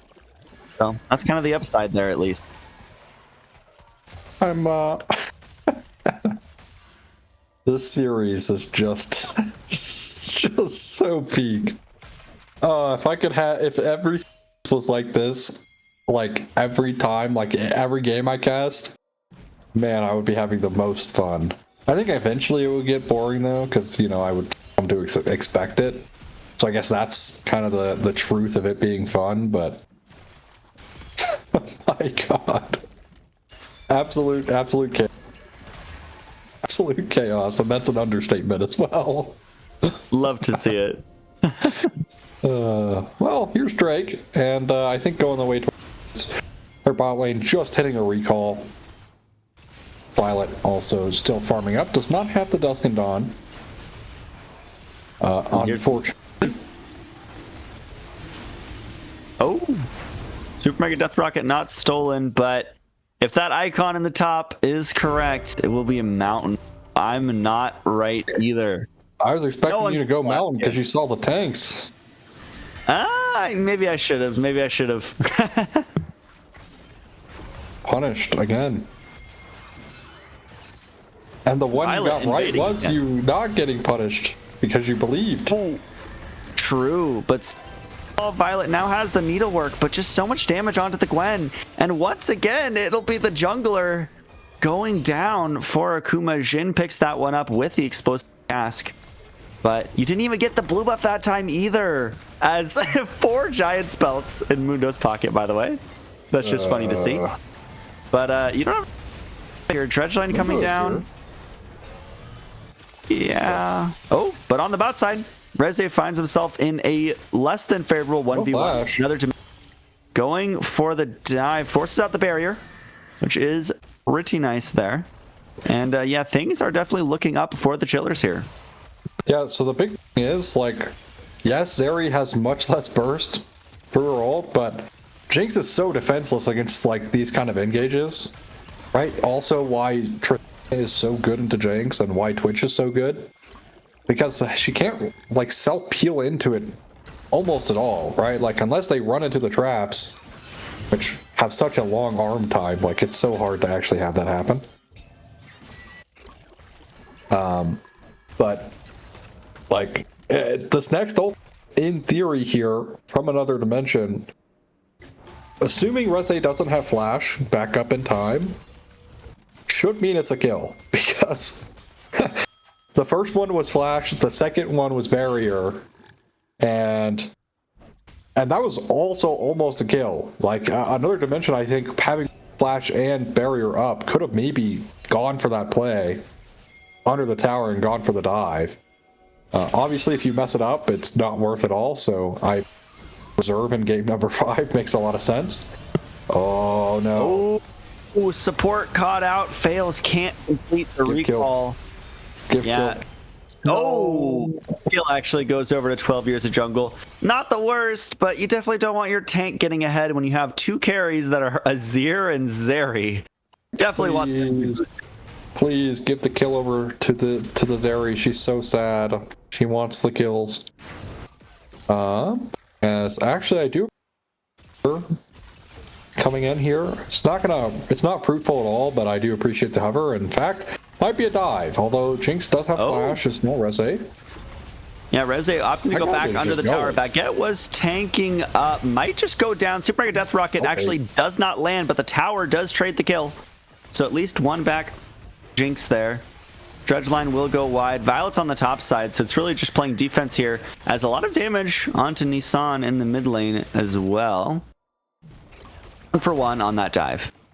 Yeah, 1 for 1, but support for 80 carry always worth as Jhin. Ooh, but the needlework and Jhin so smart. Cask, so much peel, but Striker Jones can tank so well. Violet's first kill of the game, and that could be a pretty bad omen, but fails, opts to die with the tower. Will just be There's a kill for another dimension. Yeah, as long as they don't lose their top tier 1 here, I think it's winning. Yes, you give over a kill to this Gwen, but who really cares? You get first tower, that's 2 kills over to your Zeri.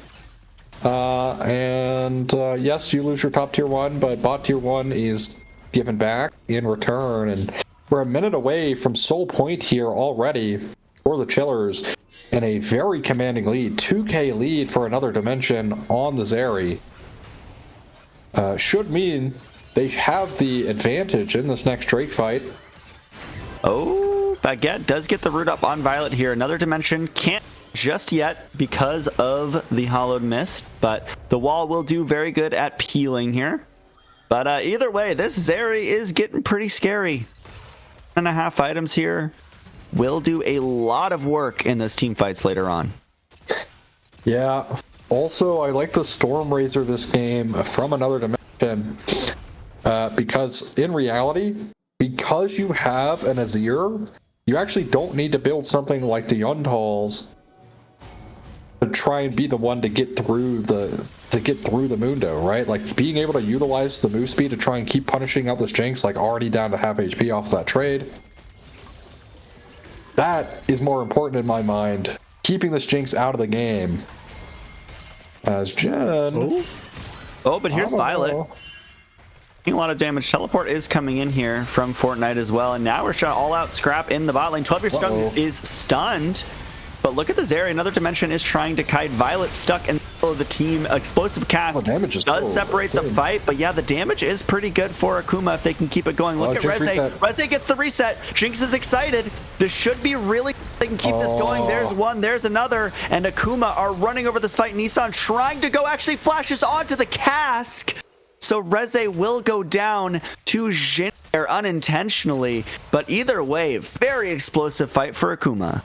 The big thing is they're trying to start this pick into the Mundo. Like, of all people, why the Mundo? Makes no sense whatsoever. And the Jinx finds a reset because they take so much time. They don't even kill the Mundo at all in that fight. He's still alive. Deathless. So disaster. Like, again, tunnel vision from the Chillers. They're like, yeah, we gotta pick out this Mundo. No! He's not gonna carry the fight right now. He just now got his heart steal. Yes, he's gonna be annoying. He's gonna be in your face. Blah, blah, blah, blah. I got that. The Jinx getting the resets is what wins that fight. And it's disaster for the Chillers, who could have had a very commanding position and now are actually down in gold, all from that one play. Jin is dead as well, by the way. Yeah, Jin should be down here. Violet coming in on the other side does have some mobility and some escape here, but I imagine it will just go down. Needlework connects. That's slow, very strong. Trying to get the kill over to Violet very nicely. The smite will take it, and Violet gets another one on the board. I mean, Jin, like I said, has been a very low light here. As Fortnite has no flash, and yeah, trying to peel, but should just go down here. I mean, Nissan, even if he doesn't die to the Zeri, so gonna just try and die to the Azir, which is a smart thing. Zeri's actually not even dead, and goes back and shut down gold, and this is a kill for Zeri as well. So yeah. Win-win there. Okay. Or, you know, say trying to do something. Flash Impale does not connect, which is very nice. Striker Jones, though, getting some work done on the bot side alongside Violet on another invade. We'll see if this one gets punished as well. You're on the red buff, but like it. Yeah, you get stunned into the wall. You do get the buff, but it depends what you're going to be trading for it, which very well might be life. We'll see Striker Jones trying to play the fight here as well, but Striker Jones might just be the sacrifice here, as Violet actually will get out this time. I mean, it's going to take him a while. Yeah. And shutdown gold, though, again, to Zeri. I mean, this is a lot of gold into the carries. The true carries here for the Chillers. And this is 2,300 gold back from the Zeri. The Azir having a nice back himself. So, Yeah, I mean, this is perfect, I think, on the side of the Chillers. Yes, they kind of lost that last team fight. Wasn't that great? Well, at the very least, they're able to come back. I believe Zeri is goal for her item here. Yep, there it is. It will be the full bot IE from no components. Ooh, so, let's just say this area is about to start hitting very hard and very fast, even. Thanks to the Storm Razor. Will be also very quick. And while I do think this Mundo is going to be able to like tank a lot of this, I do fear quite a bit here if any fight breaks out before Jinx gets IE, because the Zeri having this advantage means the Zeri is going to do so much more than this Jinx is. The damage output potential for the Zeri is much higher in fights right now until Jinx gets the IE, and then we're kind of more even playing field. So if you're Akuma, I think you're hoping that the enemy team kind of overextends trying to look for a Jones on the Mundo, who is pushing, not caring. In fact, so not caring, he tanks the 4 tower shots and still wins the trade. So wild. And has Warmog. So guess what? Walks away, comes back to HP. Very, very big struggles here. Push happening in the side lane. And Jin will take his reset and walk back bot lane to try and get this, as W does a bit of damage. As you can see, the additional area range actually allows him to clear the ward. So nice. But this bot lane tower is dead, and Jin needs to run. So nice sidestep and easy peasy run away. Good job. Herald. Oh, that's gonna hurt. That's the one issue trying to Herald into the Anivia. I mean, this is not good. Not a good play. Yeah, I mean, Jinx actually gets excited off the Herald kill there too, but unable to actually start a fight as Violet getting so low. Just trying to get something forward. Actually forces out the teleport from Jhin. As now it's Striker Jones teleporting in as well. They're going to go Baron. Yeah, so much they can totally force the Baron here. Yeah, I mean, Gwen, Anivia, Jinx, they'll do it quick. They need to go now. Like, they're going to get Soul Point. Oh, I mean, Violet is so low, actually. All right, well, let's see. Baron down to half HP. And, but here's the fight, actually. Just looking onto the ports so far. Yeah, Jhin is tanking up quite a lot here, but here's the Azir shuffle. Fortnite has to flash out. Zeri's get the dredge line on. Sorry, depth charge. But here's the just does so much work here. Another Dimension is putting in a ton of work as Fortnite goes down. The only one who dies is Striker Jones. I mean, Striker is unkillable now. Like, I feel like Chillers have had such a big problem at like tunnel visioning so hard on some part of the play that they just like neglect their carries on a lot of these fights. But Violet, man, sure, like, how many times are we gonna get punished for an invade? Like, please. I've lost count in just this game, although Striker Jones is gonna take another tower completely unbothered or even answered. Like, I don't know. This is the Chillers, the neglect of their carries, because they're tunnel visioning so hard, I think just really harms them. But because they have Azir, we're going to see the famed T1 Baron start, basically.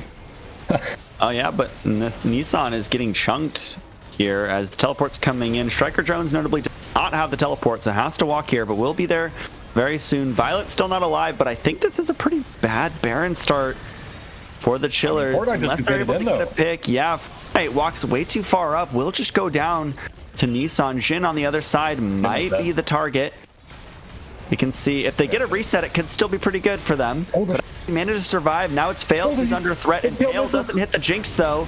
But there's the reset from Jinx now. Another Dimension goes down. Rachet could play this if they're able to space, but Striker Jones who will be the next victim. And they actually did shut down the Baron, but it did cost their lives. Okay, all right, they're good. Winning play for the Chillers. They get the TP off the Anivia, they win the team fight. And this time, not the fault of the Chillers, another dimension just loses the 1v1 because to a low HP. That was bound to happen anyways. Jinx was going to get a reset from someone, and another dimension just sends himself over the wall to try and 1v1. The case that he does win, and also kind of prevents Jinx from walking forward there, so actually very smart sacrifice from another dimension. No, they know.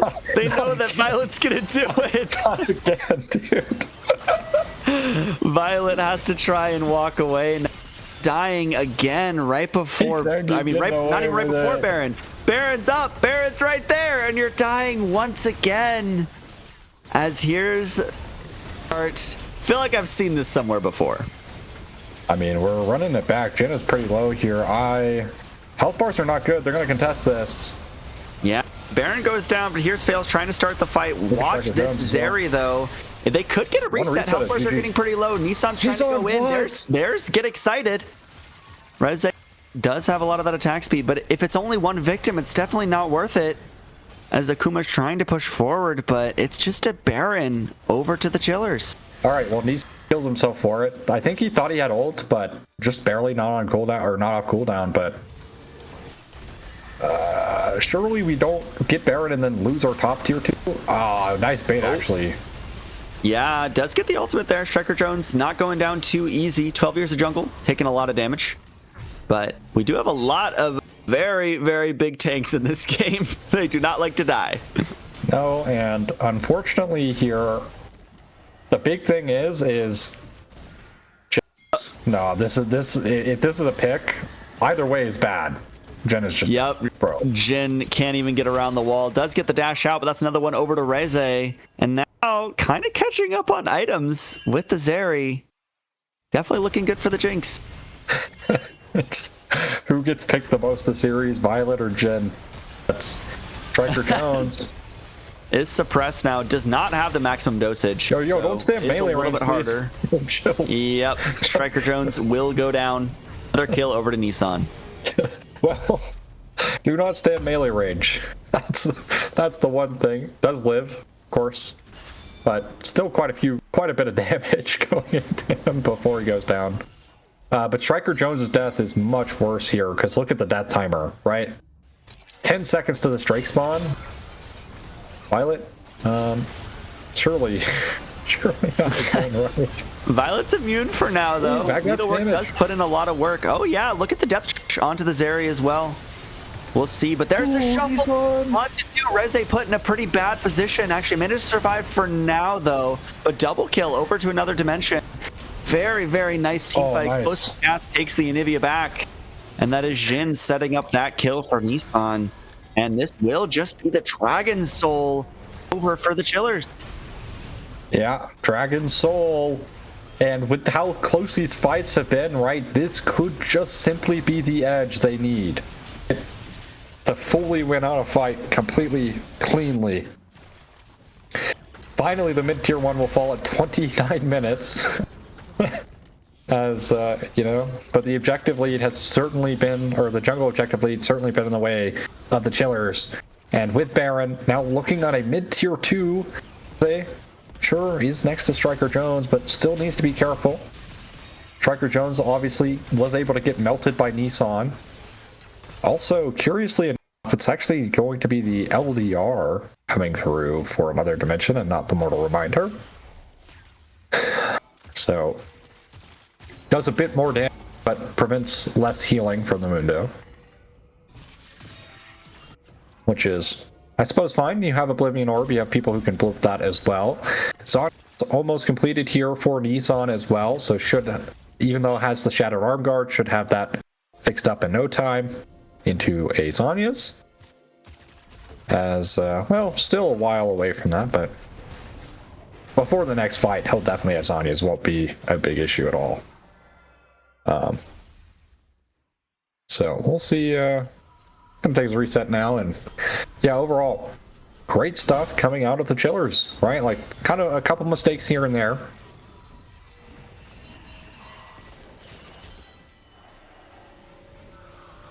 Picked up. was unaware he was going to get that much gold off that mid wave, but ends up getting quite a bit of gold. And now we're just kind of in limbo as we wait for Baron to spawn. Not really a whole lot to do. You could go for an invade if you want, but I don't know. Please, no, please. Please, I'm begging you, no. No. To talk on that, right? Like, I actually do think the biggest part in this game for Akuma's, like, failing is Violet. Constant invades, right? It's just constant, like, easy gold given over to the opponents. And we're looking at, like, the people who are getting that gold majority of the time, right? It's either another dimension or it's Nissan picking up those for the free gold. Oh, no. Not again. We're good. We're fine. Okay. We're fine. We're fine. No, we're not. No, we're not. Gets suppressed, sunned up into the wall, impaled, and brought back, and the nice death for Violet. I just talked about this. Like, no way. Shot. No way. That is crazy. That is crazy. Oh my god. The game almost could have been over right there. Oh my god. Because that's all of their wave clear, basically.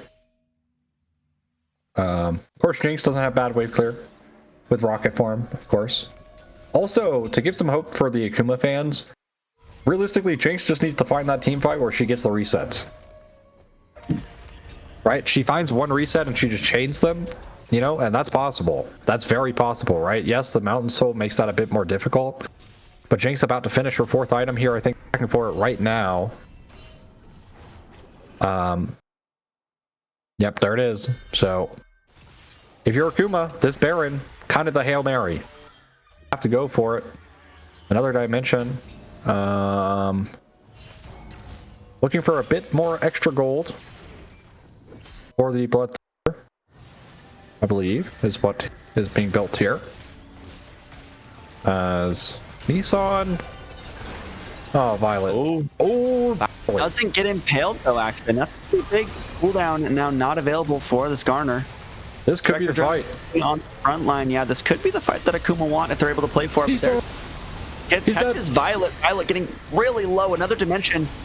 No credit on that one, but Rachet gets the shutdown, gets the reset. Look, here. Rezet's full HP. Yeah, 12 Years of Jungle is getting shredded now on the front line. If another one goes down, there's Rachet. As now jungle and mid gone for the Chillers, traded back for just one from Akuma. Nissan sent. Okay, I have to like. I need to just coach Azir players for a second, please. You don't have to kill yourself for every single team fight. Yes, he gets the flash from Rachet, but look, this is Baron. Right before Elder, by the way. They will have Baron for Elder. But here's the teleport coming in if they can live. Yeah, Shen wants to try and do something about it. They do get the Baron even without Smite. They're just trying to walk it off, but another dimension is pretty scary on the other side. But yeah, they just get out and they get to prep for this Elder now with Baron buff. Like, this is the thing, right? Yes, you flash on Jinx, but Nissan, brother, you are one of 2 damage dealers in this game for your team. You cannot, like, full send yourself into the enemy team like this to try and go for a Rachet like Shurima Shuffle, right? If he's over there, you know, hitting Striker Jones, another dimension, like, they should just win the fight, but instead ships himself for a pretty low % success play to try and end the game right then and there, and they're punished. 12-year jungle. Just need to be careful. Yep, we're in this dance once again. They're trying to push with the Baron buff, opting to get the priority here, but it is Shin and Striker Jones just trading blows on the front line. Dredgeline connects, but it's still just onto a tank. As Explosive Cask is pretty good, but look on the other side, Fortnite is draining Shin. Gets caught by the Impale. Nissan takes down the most important member of Akuma right now. Shuffle goes wide, but Nissan does too much damage. There's the egg. There's the takedown. That's 3, now 4 members of Akuma dead, and that should be the game for the Chillers. Rachet gets caught by the Impale. And that could just be simply the reason that their comp is so bad at peeling the Jinx. Simply put, the Chillers are going to go to to the finals in a honestly very shocking upset against Akuma. Striker Jones left alive. They got 10 seconds now on their bot lane. Yep, has a lot of healing, but I think they still just burst through it. Yeah, there's the ace. Actually, kill credit going over to back. Yep, Fail's coming back. Maybe you get a reset. Reze's back alive, but I just think it's no hope. Yeah, another dimension gets the kill there. And it will be the Chillers going to finals. And I don't know about you, Ozzy, but that is not what I expected going into today. That's not what I mean. We heard what I said at the stream. Like, also, like, I'm so confused. But regardless, well played to the Chillers. I think production's saying nice face means my camera's not working again. I don't know if that's true, but we'll see. But regardless, really well played by the Chillers. There we go. All right. Really well played by the Chillers. I mean, to come back into this game, or come back into the series as well, like they get bounced in game number 2. Game number 3, they give us by far one of the wildest drafts that has ever been picked ever in competitive, by far. Or a little bit of a rougher one for sure. Jen, unfortunately, on the shed, not really doing that great. But game number 5, they just punish. They just punish Akuma 100% all the way, no stop. And well played to them. I just all props. MVP for this game. I think. What would be my MVP? I mean, it's another dimension for the Zeri performance, right? Like, I think that's pretty even to say. Like in truth, like I think it is going to be another dimension, but Karma, I think this game, kind of unsung hero, really didn't like. It's so hard to like look at Karma performance, be like, wow, how great. But 1, 2, and 27, that's a pretty good stat line, as it turns out. So. Yeah, I mean, I have to agree. I think Another Dimension gets the MVP for this game for me. What about the series? Who do you think was the most consistent here? 12 Years of Jungle, I think easily. I think that's pretty obvious. Very solid. Yeah, I don't think there's anything really to say. Like, very instrumental in this one as well, on this corner. So I think pretty easy MVP would be 12 Years of Jungle. I think. Realistically, if you want to be funny, you give Another Dimension the series MVP for winning on Renata 80 carry. Yeah. And doing like second highest damage in the entire game on it. So, yeah. Oh man. Well, we won't keep this this outro too much longer because it's been a long series. But what do you think about the Chillers going into finals? Last thoughts. Jin needs to improve consistency wise. I think that was a very glaring issue for the Chillers today. Outside of that, I think it's fine. Nissan, I think, also kind of needs to, if Azir does get picked, remembering that you are a DPS champion and you do not need to go for the Faker shuffles, because the reason the Faker shuffles exist is because Faker himself is not a carry player. He's not playing the game to be a carry player. That's not how he plays Azir. But that doesn't mean that's how you should not play Azir, because this game, you needed to be a carry. So if you do pick something like the Azir, you need to remember you don't need to go for the I'm going to go for this low percent play where Ruler accidentally messes up his flash and we go to the finals against BLG and beat BLG 3-0. No. Yeah. Just be the DPS champ you need to be. Simply. But I the biggest criticism is I think Jen definitely had the hardest job today. And the hardest time, so definitely needs to shape up in my mind. But other than that, well-deserved victory. I have no complaints. Yeah, I mean, I love to see it. Definitely one of the most exciting series we've cast together. That was a lot of fun, a lot of interesting moments. But I think that will do it for us for this best of 5 today. Congratulations to the Chillers. We'll be seeing you next week in the finals. And thank you, Ozzy, for casting with me. Thank you to production. Thank you, Macros. And thank you guys for watching. you stuck around the whole time. You know, it's been a very long stream, but hopefully an exciting one for you guys. And we'll see you next week for the AVL finals. Peace.